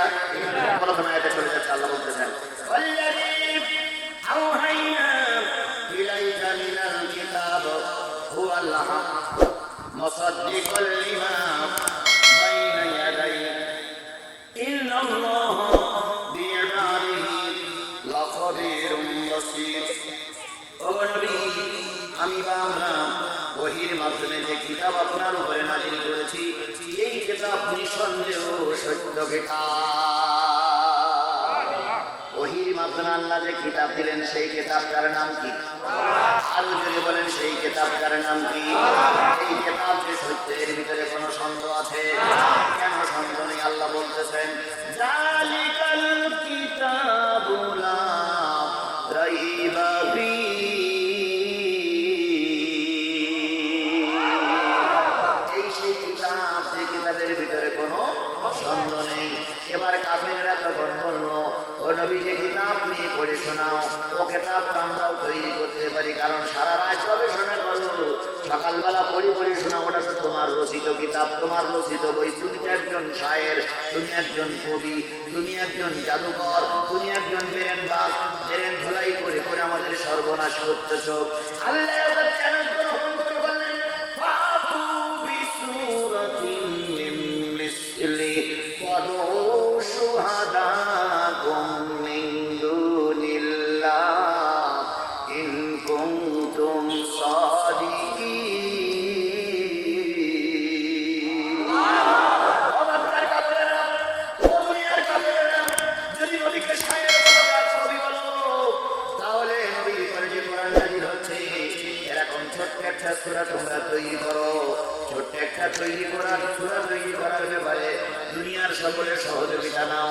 আল্লাহ ছাড়া যদি তোমরা সত্যবাদী হয়ে থাকো, চ্যালেঞ্জ গ্রহণ করে আল্লাহ নবী কাবার গায়ে, আল্লাহ নবী কাবার চত্বরে গিয়ে কাবার গায়ে ছোট্ট একটা সূরা লিখে দিলেন, সূরা কাউসার। ইন্না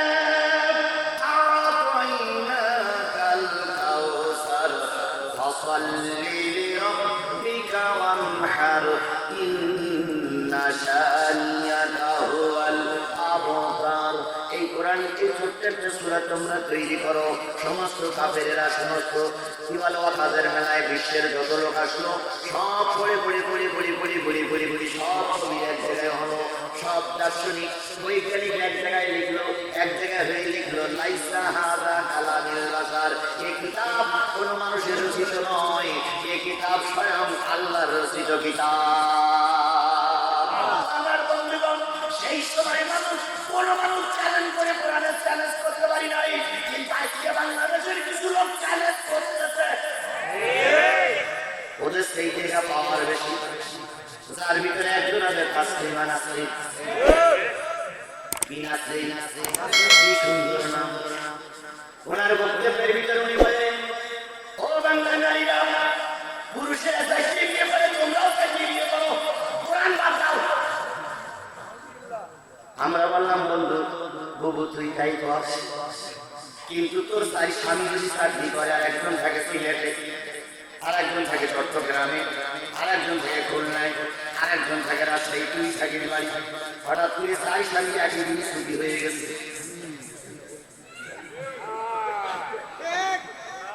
একই দিনে বাড়ি আসছো, ও বুবু তুমি তখন কি করবা? তখন তুমি বুবু কাগজ করে ফেলে মারবা। আল্লাহর কোরআনে হাত দেওয়া সহ্য করতে পারবা না। এক নম্বর। দুই নম্বর, বুবু তোমার একটা ছেলে হলো, যেমন এখন বুবুলি হয়েছে,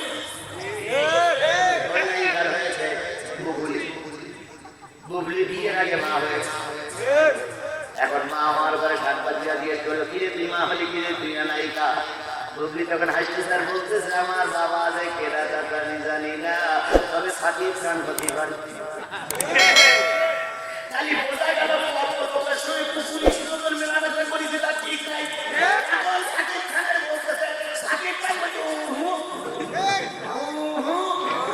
আমি তখন আলোচনা করেছিলাম না, বুবলির মতন হলে তুমি কালে বাবা। এই জন্য চাই বিয়ে হবে না, কথা বলেন ঠিক না বেশি? এই তাসলিমা নাসরিন বলেছিল, পুরুষেরা কি বলে একটা ছোট্ট কাপড় পরে ছোট্ট প্যান্ট পরে ঘুরে বেড়ায়, তোমরা কেন ঘুরে বেড়াতে পারো না? হ্যাঁ বেড়াও, তুমি একটা জিনিস খেয়াল করবা, একটা কুকুরের যখন বাচ্চা না হয় তখন কুকুরের চেহারাটা কত সুন্দর থাকে, যখন বাচ্চা হয় বাচ্চা ওই বাচ্চা হওয়ার পরে কি বলে স্তনগুলো টেনে টেনে এমন এক কাজ করে কুকুরের চেহারা বিকৃত হয়ে যায়। তুমিও যদি কুকুরের মতো রাস্তায় ঘুরে বেড়াতে পারো, তোমাদের চরিত্রটা তো ওই রকমই, তোমাদের তো হায়া লজ্জা বলে কিচ্ছু না। তাসলিমা নাসরিন একটা কথা বললো, পুরুষেরা যেখানে সেখানে দাঁড়িয়ে পেশাব করতে পারে, তোমরা কেন পারো না? তোমরাও পেশাব করতে লেগে যাও। এইভাবে বলি যখন সমাজ তার বিচ্ছিন্নতা রূপ ধারণ করলো, তখন জনগণ তাসলিমা নাসরিনের বিরুদ্ধে খেলে গেল, মাই চালালো, মাই খাইতে খাইতে পালাইয়ে চলে গেল ভারতে। যে বোরকার বিরুদ্ধে করেছিল ওই বোরকা বই সীমানা পার হইল। এই বোরকা বই সীমানা পার হয়েছিল তাসলিমা নাসরিন। আর বোরকা বই একটা লোক ভারত থেকে পালাই গেছিল, তিনি হচ্ছেন উনি এখন মেয়েরাই কথায় কথায় বলে খেলা হবে, খেলা হবে, খেলা হবে। আর সেই শুরু মিশে গেছে আমাদের সরকারি দলের একজন নেতা, তিনিও প্রায় জায়গায় বলেন আসেন খেলা হবে। তার বক্তব্য একটু বলি, মনে বড় সালা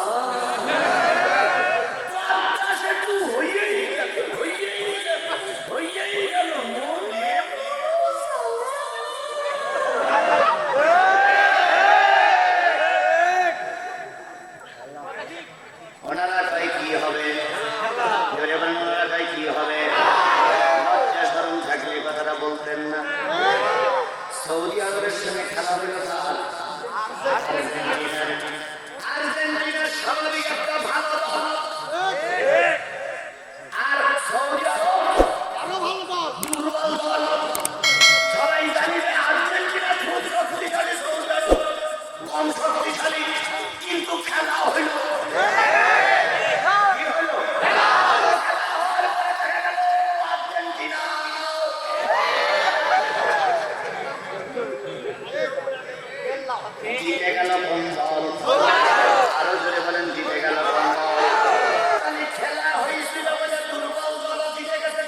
ঠিক না বেশি?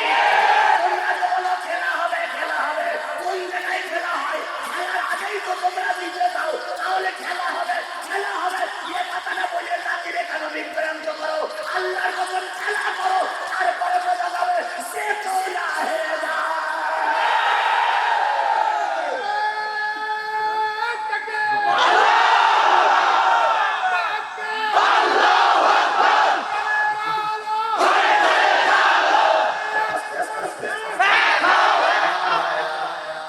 ভালো করে খেয়াল করেন, ভালো করে বলেন, 10 তারিখে একটা সমাবেশ হবে।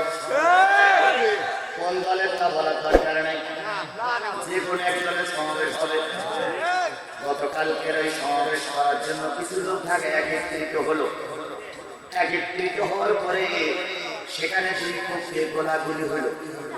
গোলাগুলি করার পর মিথিলা বলে একটা ছোট্ট মেয়ে বাবার কাছে বলেছিল, বাবা আমাকে একটা পুঁথি কিনে দাও। বাবা বললেন, পুঁথি কেনার টাকা তো আমার নাই। কি করবা তুমি? পুঁথি কেনার টাকা তো আমার নাই।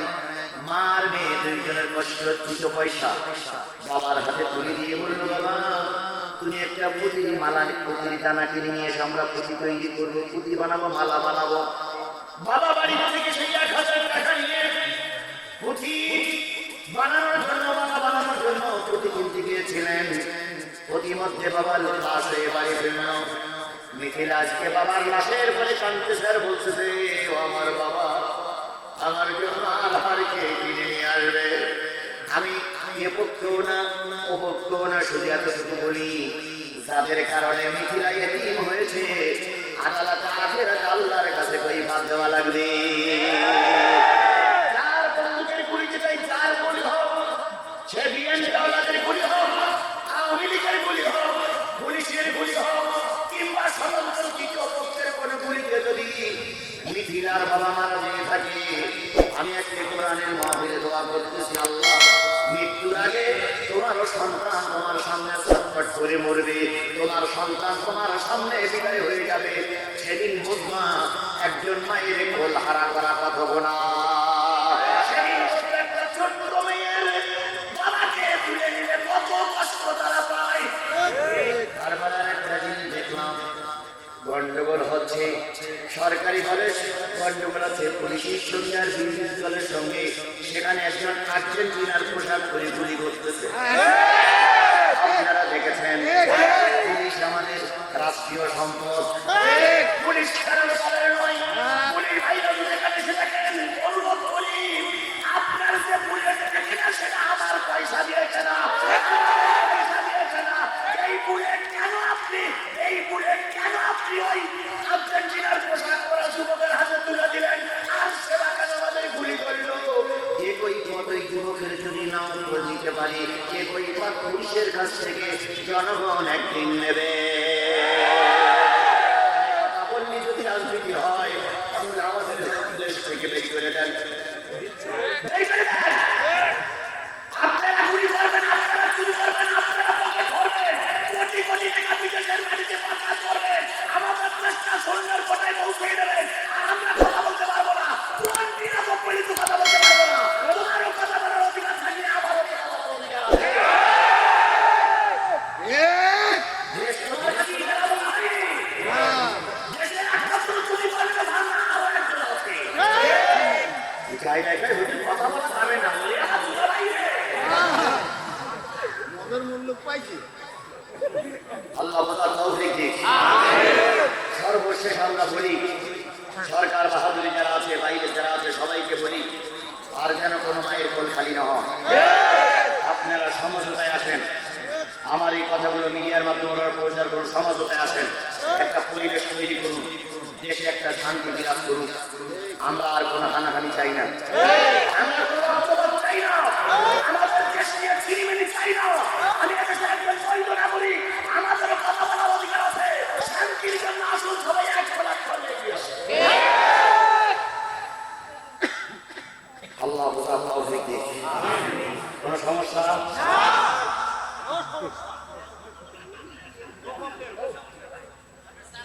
হ্যাঁ চলবে,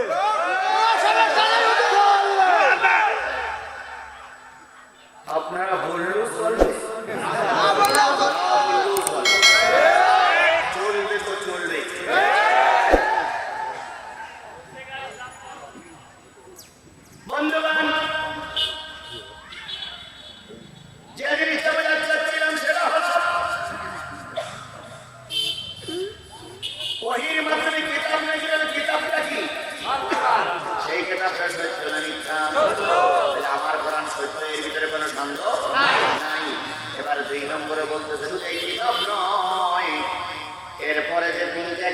ছিল কিতাবগুলো সত্য।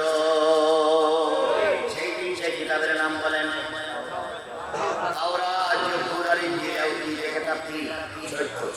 1 নম্বর আয়াত শেষ। 2 নম্বর আয়াতের কথা বলি।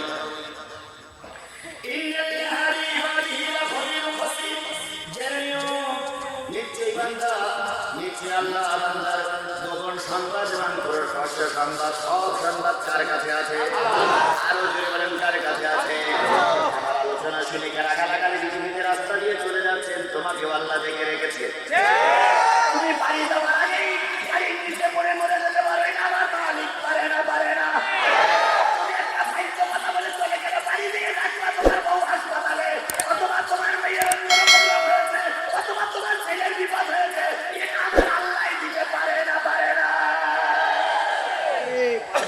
হুমকি দিয়ে চলে যাচ্ছ, এখনই তুমি তিরিপুরের চলে যাও, খালি কাছে বসে হুমকি দাও।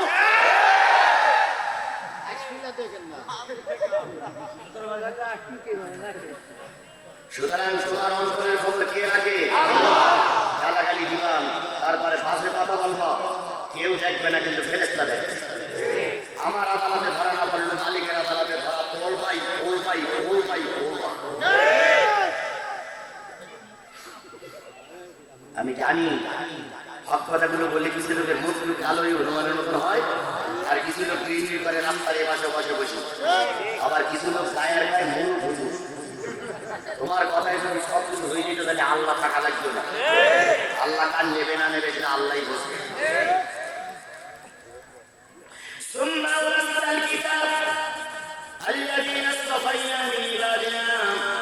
অতঃপর এই কিতাবের উত্তরাধিকারী যাদের বানিয়েছে আমার বান্দাদের ভিতর থেকে, তারা হলো ফামিনহুম যালিমুন লিনাফসিহি। 3 ভাগে বিভক্ত হয়ে গেছে। এক ভাগ নিজেদের নফসের উপরে জুলুম করে তারা মুসলমান, কিন্তু জালেম মুসলমান।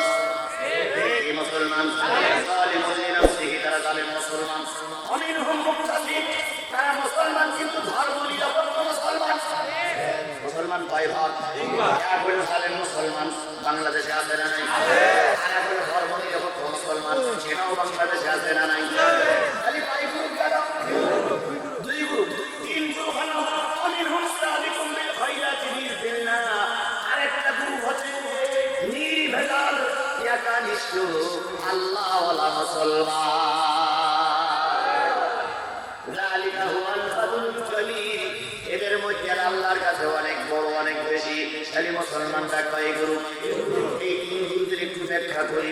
জালেম মুসলমান আছে, খাঁটি মুসলমানও আছে। আমাদের দেশে কি আছে? এখন ব্যাখ্যা করার দরকার নেই, এখন তো দেখতে বলে মেলে দিনা। হোসাইন রাদিয়াল্লাহু তাআলা মুসলমান, ইয়াজিদ কি মুসলমান? কথা বলেন, কথা বলেন। ইয়াজিদ হলো জালেম মুসলমান, আর হোসাইন মুসলমান। আব্দুল্লাহ বিন উবাই মুসলমান, আবু বকর মুসলমান, আবু বকর খাঁটি মুসলমান, আর আব্দুল্লাহ বিন উবাই হলো মুনাফিক মার্কা মুসলমান। আমাদের দেশে খাঁটি মুসলমান আছে, জালেম মুসলমান আছে, আমার খাঁটি মুসলমান আছে, মুনাফিক মার্কা মুসলমান আছে। কথা বলেন, ঠিক না বেশি? ওদের মাথায় টুপি, আমার মাথায় টুপি, ওদের মুখেও দাড়ি, আমার মুখেও দাড়ি। ওদের মরার পরে জানাজা হয়, আমারও জানাজা হয়। আবার এমনও কিছু মুনাফিক মুসলমান আছে, তারা মসজিদেও ইমামতিও ধরে রেখেছে। এমনও কিছু মুসলমান হুজুর আছে, এমনও কিছু মুনাফিক হুজুর আছে, টাকা খাইতে খাইতে বুড়ি লতাই গেছে, কিন্তু একটিবারের জন্য হক কথা মুখ দিয়ে উচ্চারিত হয় না। আজকে আমি যে সময় কোরআনের কথা বলতেছি, এই সময় গোটা দেশে কমপক্ষে 10,000, কমপক্ষে 10,000, কমপক্ষে 10,000, কমপক্ষে 10,000 কোরআনের মাহফিল হচ্ছে। এই 10,000 কোরআনের মাহফিল একজন কোরআন বক্তা আছে না নাই? এই কয় হাজার কোরআন বক্তা, 10,000 কোরআন বক্তা বক্তৃতা করতেছে এই সময় বাংলাদেশের বুকে। আবার যে সময় আমি কোরআনের কথা বলতেছি, আজকে রাত পার হলে কালকে কি বাদ? 5 লক্ষ মসজিদে কালকে জুমার নামাজ হবে। 5 লক্ষ মসজিদের কয় লক্ষ ইমাম? 5 লক্ষ ইমাম। ইমাম যখন খুতবা দেওয়ার জন্য তার আগে একজন আযান দেবে, নাম তার মুয়াজ্জিন। তাহলে 5 লক্ষ যদি ইমাম হয় কয় লক্ষ মসজিদ? 5 ইমাম মসজিদ। এই ইমাম মসজিদ যদি বিয়ে শাদী করে থাকে তাহলে ওদের ঘরে আরো আছে 10 লক্ষ মেয়ে লোক আছে। খালি আবার খাদের অসুস্থ 10 লক্ষ পুরুষ আর 10 লক্ষ নারী। এই 20 লক্ষ নারী আর পুরুষ যদি কালকে জুমার নামাজের পরে তার মসজিদের সামনে 2-4 জন মুসল্লি নিয়ে রাস্তায় নামতো আর এই বলে স্লোগান দিত কোরআনের পাঠিয়ে কি বলে নামাজের মাস স্বাধীনতার মাসে ছেড়ে দাও। এই স্বাধীনতার মাসে কোরআনের পাঠিয়ে ধরে রাখা যাবে না। এরাই যদি রাস্তায় নামতো আল্লাহর কসম আল্লাহ বাসাইনি ডিসেম্বরেই মুক্তি পেয়ে যেত।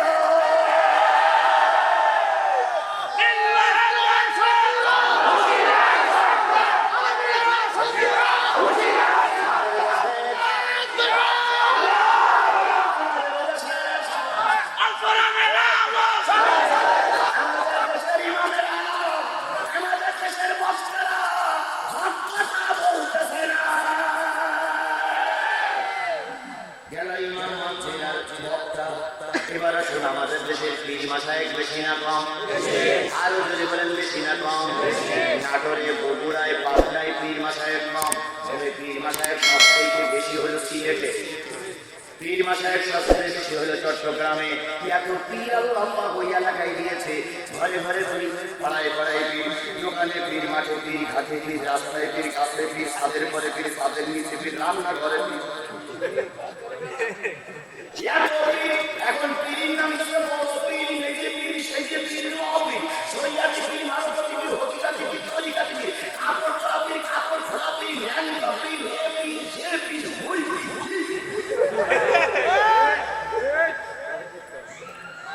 কিছু কিছু পীর আছে মানবতী পীর, জীবনও মাথায় ফেল লাগায় না, চুল কাটেও না, ময়লা আর রাস্তার ধুলোবালি একসঙ্গে হয়ে পড়িছে জট। গোপ কাটে না, গোপ দাম হয়ে দাঁড়িয়ে সঙ্গে মিশে গেলে তাই আর গোপ একসঙ্গে মিশে জট। এবার গোবার দাঁড়িয়ে মিশে আসলে আর গোবরে চুল 3.5 হাত লম্বা, গোয়াও কোনোদিন থাকে না, ওখানেও পড়িছে জট। পথ থেকে আরেকটা নিচে নামলে আরেকটা নিচে নামলে ওখানেও কিছু চুল চুল আছে, এগুলো কাটে না, ওখানেও পড়িছে জট। এখন ওদের নাম হলো মারুফতি বাবা। কি বাবা?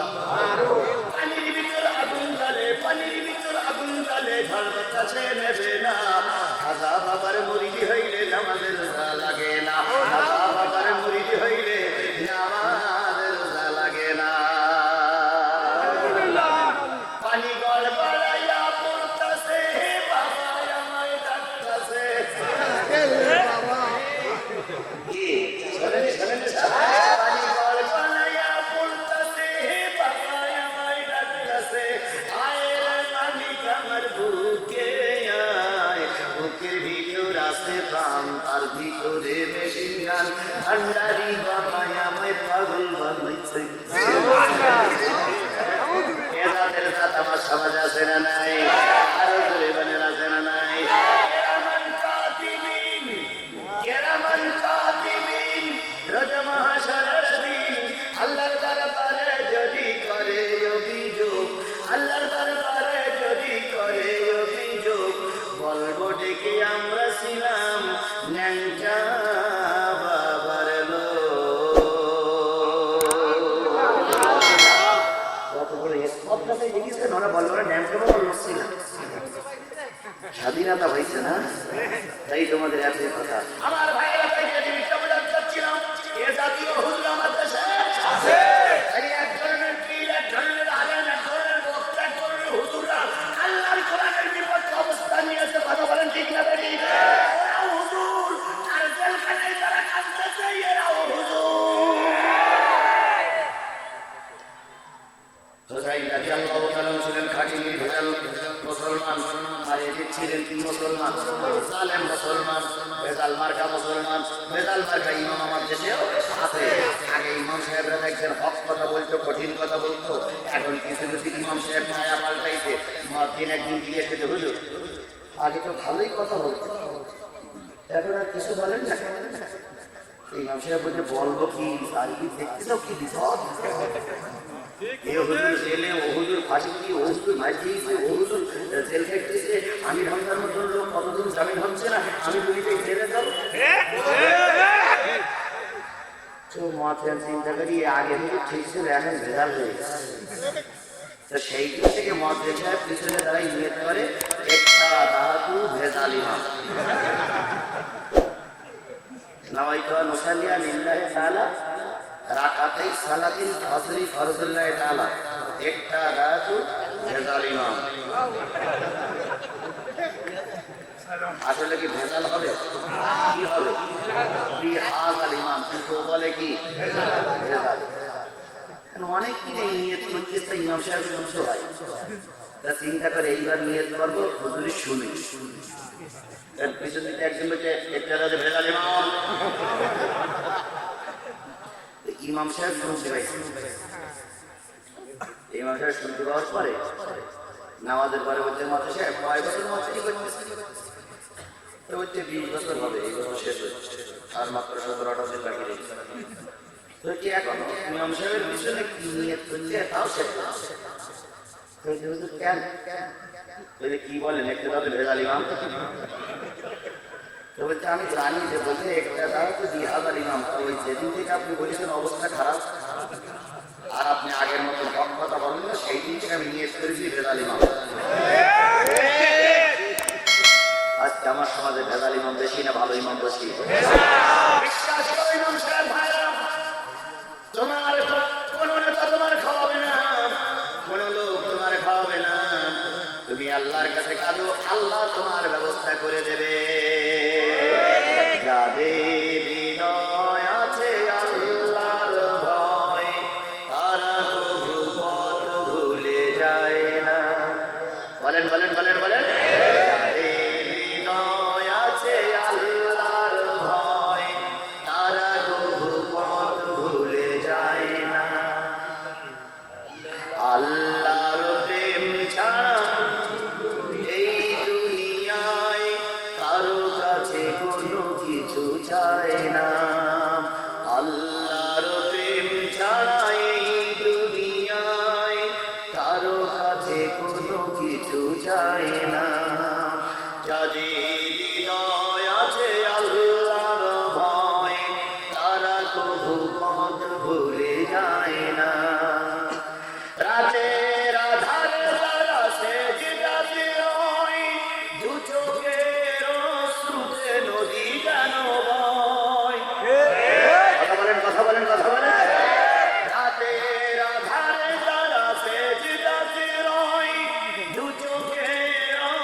কথা বুঝে শুনে বুঝেন হোসাইনের দোষ ছিল কি ভর্তি চাইছিল তাই হোসাইন তাই হোসাইনকে মেরে দিয়েছিল একই জমিনে গন্ডগোল হোসাইন দিয়েছিল তাই ইয়াজিদ মেরে দিয়েছিল তারপরে দেশের প্রধানমন্ত্রী হতে চাইছিল তাই ইয়াজিদ মেরে দিয়েছিল হোসাইন বলে চলে গেছে আল্লাহর নাজিল কৃত কোরআন দিয়ে দেশ চালা কোনো শত্রুতা নাই আজও যারা পাওয়ারে আছে আমাদের শত্রুরা বাংলাদেশ হাজার বছর ক্ষমতায় থাক আমাদের কোনো টেনশন নাই কিন্তু আওয়ামী লীগের কাছে বলি আলেমদের নির্যাতন করিও না কোরআন হাদিসের পরে হাত দিও না মাদ্রাসা মসজিদ ধ্বংস করো না দিন কায়েমের পক্ষে থাকো একবার বলেছিল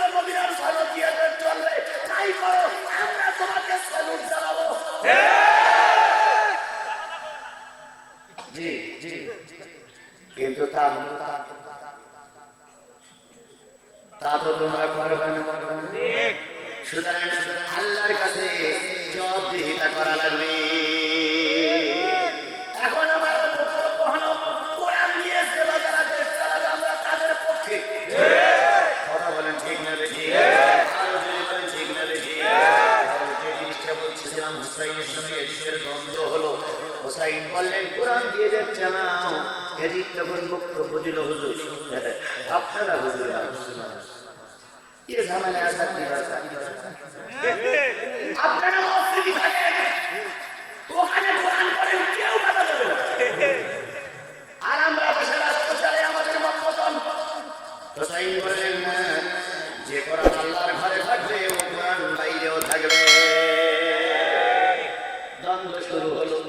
এখন বলে খেলা শুরু, সেই খেলাই শুরু হলো। খেলার মূল বক্তব্য হলো আল কোরআন থাকবে কি থাকবে না। এই বক্তব্য নিয়ে দিনের সঙ্গে হুসাইনের খেলা শুরু। কথা বলে ঠিক না ঠিক? আজকে আমরা খেলতে চাই কোরআন নিয়ে, তোমরা অবস্থা দিয়েছ কোরআনের বিপক্ষে, এই জন্য হুমকি যুদ্ধ খেলা শুরু হবে। হয়তো হুসাইনের মতন আরো কিছু নেতার ফাঁসি হতে পারে, তবুও হুসাইনের উত্তরসূরিরা ময়দান ছেড়ে পালিয়ে যাবে না।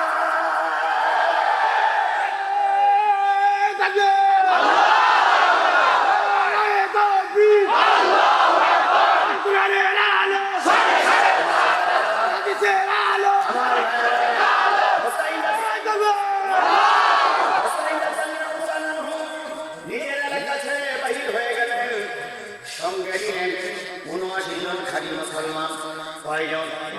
৪০ জন পুরুষ, ২৯ জন নারী, ৩৯ সব মিলে ৭৯ জন, ৩৯ জন নারী, ৪০ জন পুরুষ নিয়ে মুহররম মাসে তিনি এলাকা ছেড়ে দিলেন।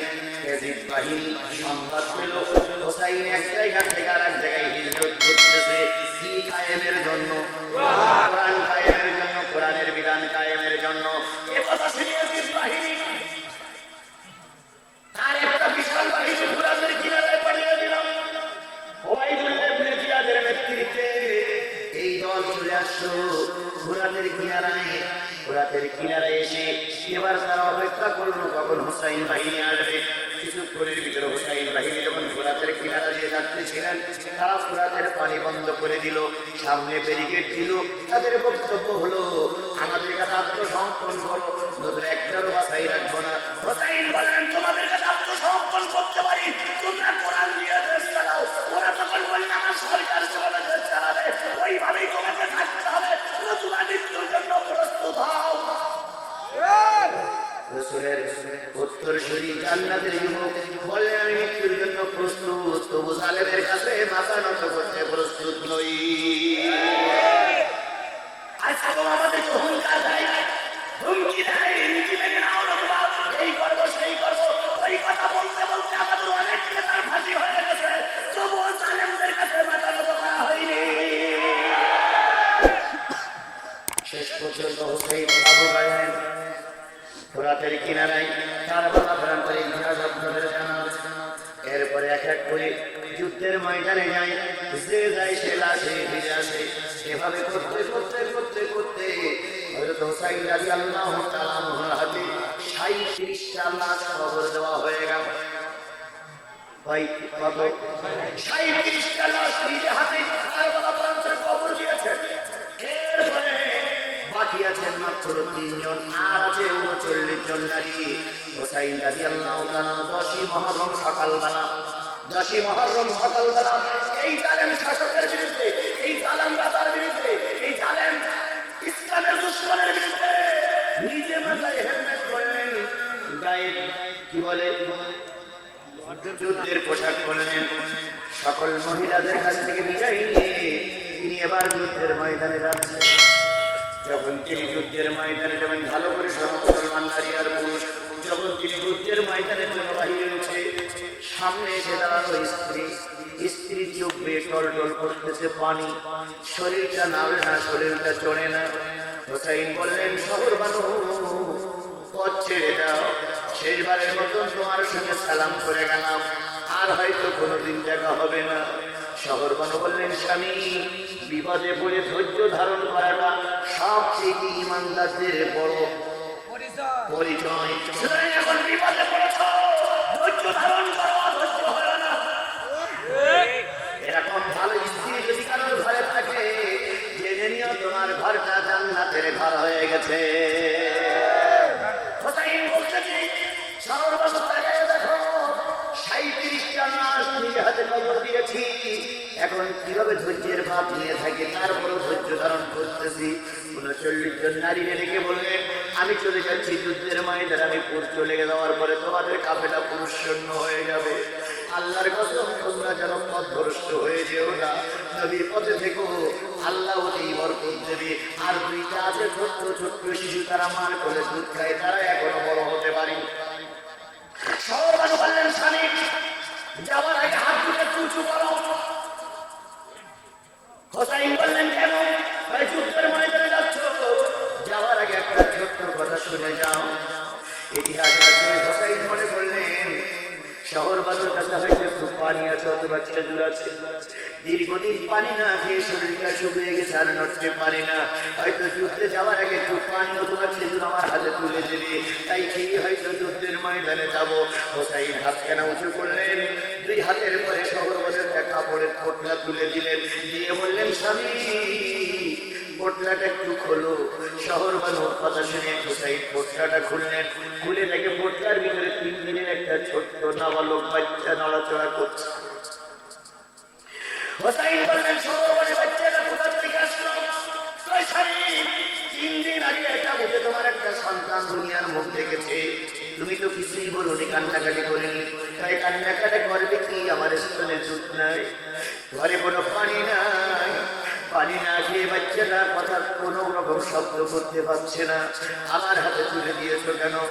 যাওয়ার আগে তুমি সন্তানটারে ফুরাতের কিনারায় নিয়ে যাও, ফুরাতের কিনারায় নিয়ে সন্তানটার কাপড়গুলো খুলে ফেলবে, উঁচু করে ওই বসে যারা মুসলমান আছে, ও মুসলমানদের মাথায় টুপি আছে, ও মুসলমানরা জোহরের নামাজ পড়েছে, ও মুসলমানরা কালেমা বিশ্বাস করে, ও মুসলমানরা হজ করে, ও মুসলমানদের ভিতরে ঈমান আছে কেউ কম বেশি, ওদের কাছে হাতটা উঁচু করে বলো, ও মুসলমান, ওই বাহিনীরা, তোমরা না মুসলমান, নামের পরিচয়ে মুহাম্মদ লেখো, সেটা ইসলাম লেখো। আমি হোসাইন তোমাদের কাছে দ্বন্দ্বের কারণ হতে পারি, আমার সঙ্গে তোমাদের দ্বন্দ্ব হতে পারে, মিথ্যা হোক আর সত্য হোক, একটা অপবাদ তোমরা আমাকে দিয়েছো, হতে পারে আমি সত্য অথবা মিথ্যা বলেছি, কিন্তু এই ছোট্ট 3 দিনের নাবালক শিশুরা তো কোনো অন্যায় করিনি। একবার তাকায় দেখো, পানি না খেলে ছোট্ট শিশুটা কেমন করে ছটফট করে মরার মতো যাচ্ছে। তোমরা আমার বাচ্চাটার একটু পানি খেতে দাও, আমার বাচ্চাটার পরে তোমরা অত্যাচার করো না, জুলুম করো না। আমি কথা দিচ্ছি, হোসাইন জান্নাতি যুবকদের সরকার বলে নবী আমাকে বলে গিয়েছেন, আমি আমার নবীর বাহিনী, আমি কথা দিচ্ছি, 1 ফোঁটা পানি আমি খাবো না। ছোট্ট বাচ্চাটা আর বাচ্চাটার মা কাঁদতেছে, একটু পানি ওদের জন্য ব্যবস্থা করো। ওই পারে আছে কি মুসলমান, এদের গালে মুসলমান, এদের মাথায় টুপি আছে, এদের মুখে দাড়ি আছে, এরা কোরআন পড়ে, এরা নামাজ পড়ে, কিন্তু এদের সরকারকে টিকায় রাখার জন্য আর ক্ষমতা টিকায় রাখার জন্য ওরা জালিমি ভূমিকা পালন করার জন্য ময়দানে দাঁড়িয়ে আছে। আজকেও দেখতেছি খোপা আছে, টুপি আছে, পট্টি আছে, মাথায় হাতিরও ভালো আছে, মাথায় টুপি আছে, ওরা এই হোসাইনের উত্তর শরীরকে পাখির মতন গুলি করে করে মারতেছে।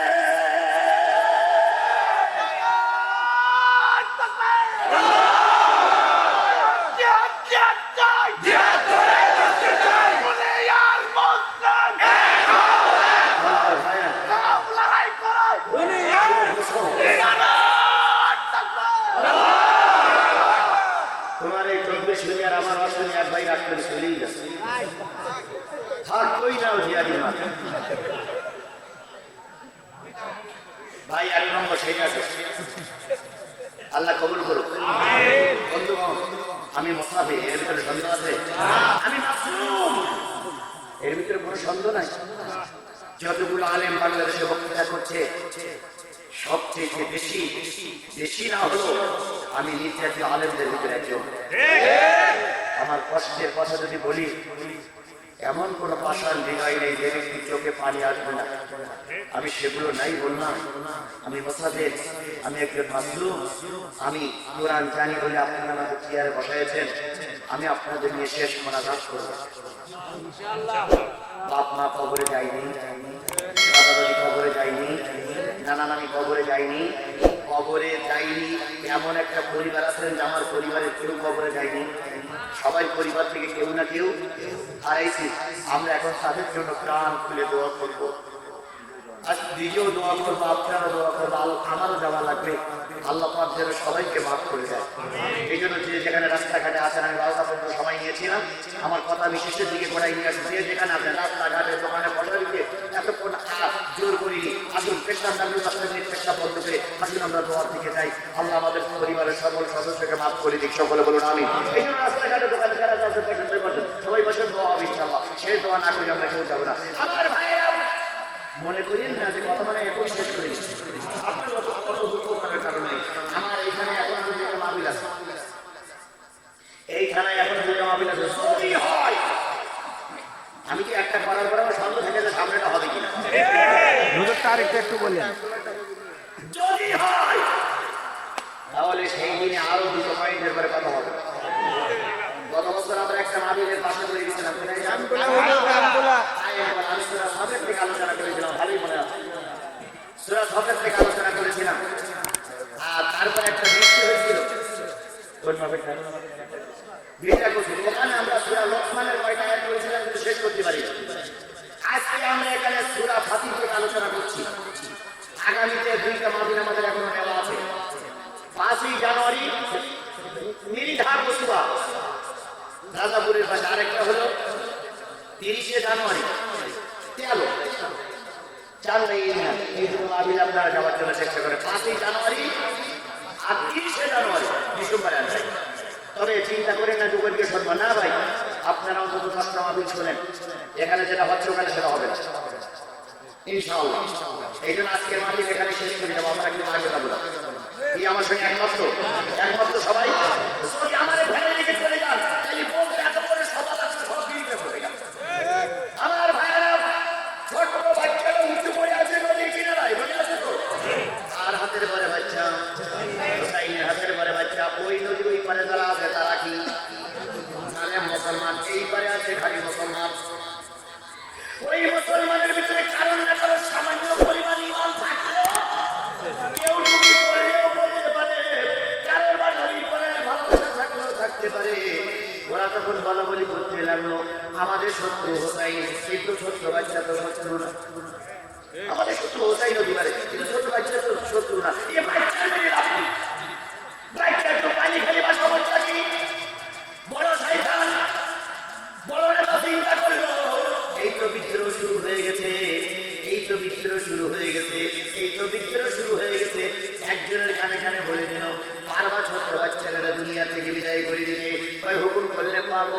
একজন চলে আসলেন নদীর কিনারায়, তীর মাথায় বিস্মিত পড়লেন। ওখান থেকে সন্তানের বুকের পরে সে তীরটা বিঁধে গেল। কয় দিনের বাচ্চা? 3 দিনের বাচ্চাটা ছোট্ট বাচ্চাটা তীর যখন বিঁধে গেল, তীরের আঘাতে সন্তানটা দ্বিখণ্ডিত হয়ে গেল। এক হাতে গলা আর এক হাতে 2 পা। বাবা হোসাইন রাদিয়াল্লাহু তাআলা 2টা অংশ ধরে রেখেছে। বাবার বুকটা রক্তে লাল হয়ে গেল। বাবা তখন 2টা খণ্ড নিয়ে বলতেছে দাঁড়া, ওরাও তো মুসলমান, আমিও মুসলমান, মিলাইয়া সব কিছু ব্যাখ্যা করতাম, সব কিছু ব্যাখ্যা আমি করতে পারবো না। ওরাও মুসলমান, আমিও, ওরাও নামাজ পড়ে, আমিও নামাজ পড়ি। আমি শুধু কোরআনের রাজ কায়েম করার জন্য ময়দানে নেমেছি। এই জন্য আমার ছোট্ট শিরদার ওরা কি করে ফেললো। আজকে তোমরাও মুসলমান, পাওয়ারে যারা আছো তোমরাও মুসলমান, আর যে আলেমদের মারতেছো ওরাও মুসলমান। তোমরা যারা ক্ষমতায় আছো ওরাও মুসলমান, আর যে আলেমগুলো জেল খাটতেছে ওরাও মুসলমান। এই আলেমগুলো চাই আল্লাহর দ্বীন, আল্লাহ দুনিয়ায় প্রতিষ্ঠিত হোক। আর তোমরা চাচ্ছ নেতার নিয়ম প্রতিষ্ঠিত হোক। এই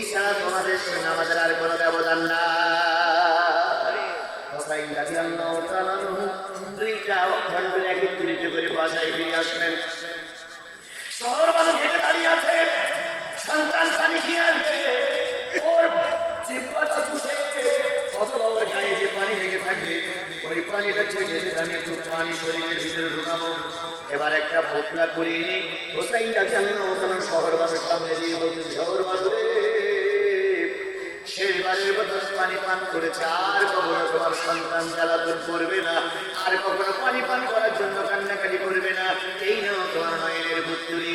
ছোট্ট বাচ্চাটার হোসাইন রাদিয়াল্লাহু তাআলা আনহুকে হাতে কবর দিলেন। স্বামী স্ত্রী দুইজন বালিকের কাছে হাত তুলে বললেন, বালি ওদের মনে কি একটু দয়া হলো না? পাষাণ দিলে তোর, পাষাণ দিলে তোর একটু কি মায়া লাগে না? সজাতির হাতরে বাতাস কাদের অন্তরে তবু কি ব্যথার ফলে পড়ে না?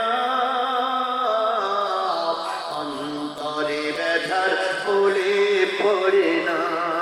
পাষাণ দিলে তোর একটু কি মায়া লাগে না? আরশের পানে তারা তুলে দুটি হাত, পাক দরবারে জানায় ফরিয়াদ। ফিলিস্তিনি কুলপতের পাশে বোমার আঘাতে কুপন হাসে, ইরাক জুড়ে বৈশাখের মতো বসরার গুলবাগে ঝরে বেদনা। পাষাণ দিলে তোর, পাষাণ দিলে তোর, পাষাণ দিলে তোর একটু কি মায়া লাগে না? যারা মুসলমানের সঙ্গে হোসাইনের লড়াই চলছে, লড়াই হল হোসাইন কিভাবে জীবন দিল, রক্ত দিল, তো বাতিলের কাছে মাথা নত করে নাই। কথাটা শেষ করতে 5টা মিনিট সময় লাগবে। দেবেন? কারা কারা দেবেন একটু হাত তুলে দেখান তো। মাশাআল্লাহ। এবার হাত নামা। 1 2 3 4 6টা ভাগেতে 6 জন হাত তুলবেন। আমার সওয়াব এত বেশি হয়ে গেছে, আমি জান্নাতের ঠিকানা পেয়ে গেছি, আমার সওয়াবের দরকার নাই। আছেন কেউ? নেই। আচ্ছা, 6 জন লোক হাত তুলবেন। আমার পরিবারের কোনো লোক কবরে যাই, সবাই বেশি আছে, তো পারবেন? 4 জন লোক হাত তুলবেন। সবাই বললো আমি পারবো না, পারবেন? তাহলে সবাই মৃত্যু, সবাই মৃত্যু হবে, সবাই আত্মীয়-স্বজন কবরে গেছে।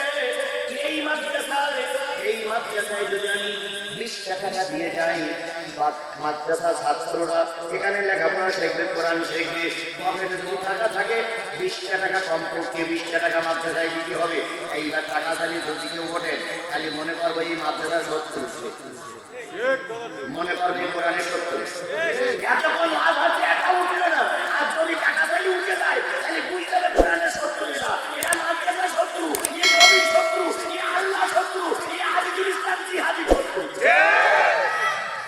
ভাই এখন ওটা যাবে পেশাব নামের জায়গায় থাকবে তোমরা। আচ্ছা, কমিটির লোক ধরে তাহলে 20টা টাকা আছে কার পকেটে? হাত তোলেন। 20টা টাকা আছে কার পকেটে? ভাই টাকা থাকলে হাত না তোলেন, তাহলে ধরা খেয়ে যাবেন। টাকা থাকলে তোলেন, দেবেন কিনা তোলেন আপনার ব্যাপার, দেবেন কিনা দেবেন আপনার ব্যাপার, আমি আপনাকে জোর করে দেবো না। কিন্তু 20 টাকা আছে কার পকেটে? হাত তোলেন তো। মাশাআল্লাহ, সবার পকেটে 20 টাকা আছে। 20টা টাকা কি আমার জন্য আমি চেয়েছি? 20টা টাকা কি সভাপতির জন্য চেয়েছি? তার জন্য চেয়েছি? কোরআনের জন্য। কোরআনের মাদ্রাসায়, এই মাদ্রাসা বেশ কিছুদিন সমস্যায় ছিল, হঠাৎ করে খারাপ হয়েছে। আমি কিন্তু অজানো শেষ করিনি। আমি হোসাইনের শেষ পরিণতি কি হলো শুধু বলে 3টে দলকে বোঝাই বলে একটা হাদিস বলেছি, সেটাও বলে আমি আপনাদের নিয়ে দোয়া করবো। সময় খুব বেশি নেব না, হয়ে গেছে। এখন দাবি করছি 20টা টাকা যদি পকেটে থাকে তাহলে ওই যে এখন আগামীকাল টাকা তো দিয়ে গেলাম না, সবাই দেন। 20টা টাকা আপনার পকেটে আছে, আমি হাত তুলতে বলেছি। এই 20টা টাকা যদি মাদ্রাসায় দিই তাহলে মাদ্রাসায় ক্ষতি হবে না উপকার হবে?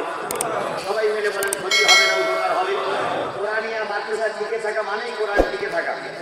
আমি হামদার আপনারা ভালোবাসেন না বাসেন না? আমি হামদা কিন্তু এখন কোন একটা ছোট মাদ্রাসা থেকে হেফজ শেষ করেছি।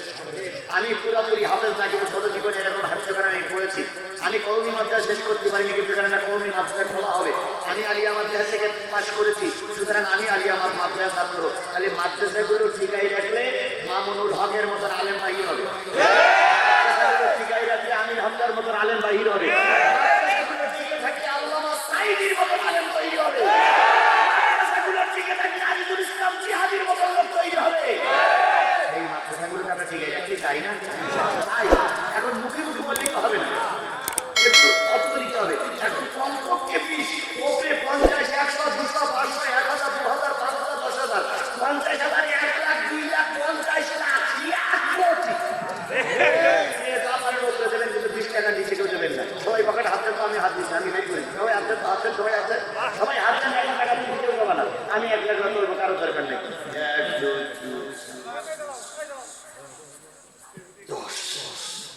10 কান নেই করছি। আমায় পাঠায় জালিম সরকারে, কাঁদিসি না মায়া আমার মতন হাজার সোনার ছেলে, বন্দি আছে জেলখানাতে দিনের সব কাজ ফেলে। যেই দেশেতে বিচার সে তা বলবো এসব কারে, বিনা দোষে জেলে আমায় পাঠায় জালিম সরকারে। চোর ডাকাত আর খুনিরা পায় রাষ্ট্রপতির ক্ষমা, সৎ মানুষের জন্যে শুধু দুঃখ কষ্ট জমা। সত্য কথা বললে মাগো, সত্য কথা বললে মাগো, গুলি করে মারে, বিনা দোষে জেলে আমায় পাঠায় জালিম সরকারে। কোন অপরাধ করিনি তবু আমি আজ কারাগারে, বিনা দোষে জেলে আমায় পাঠায় জালিম সরকারে।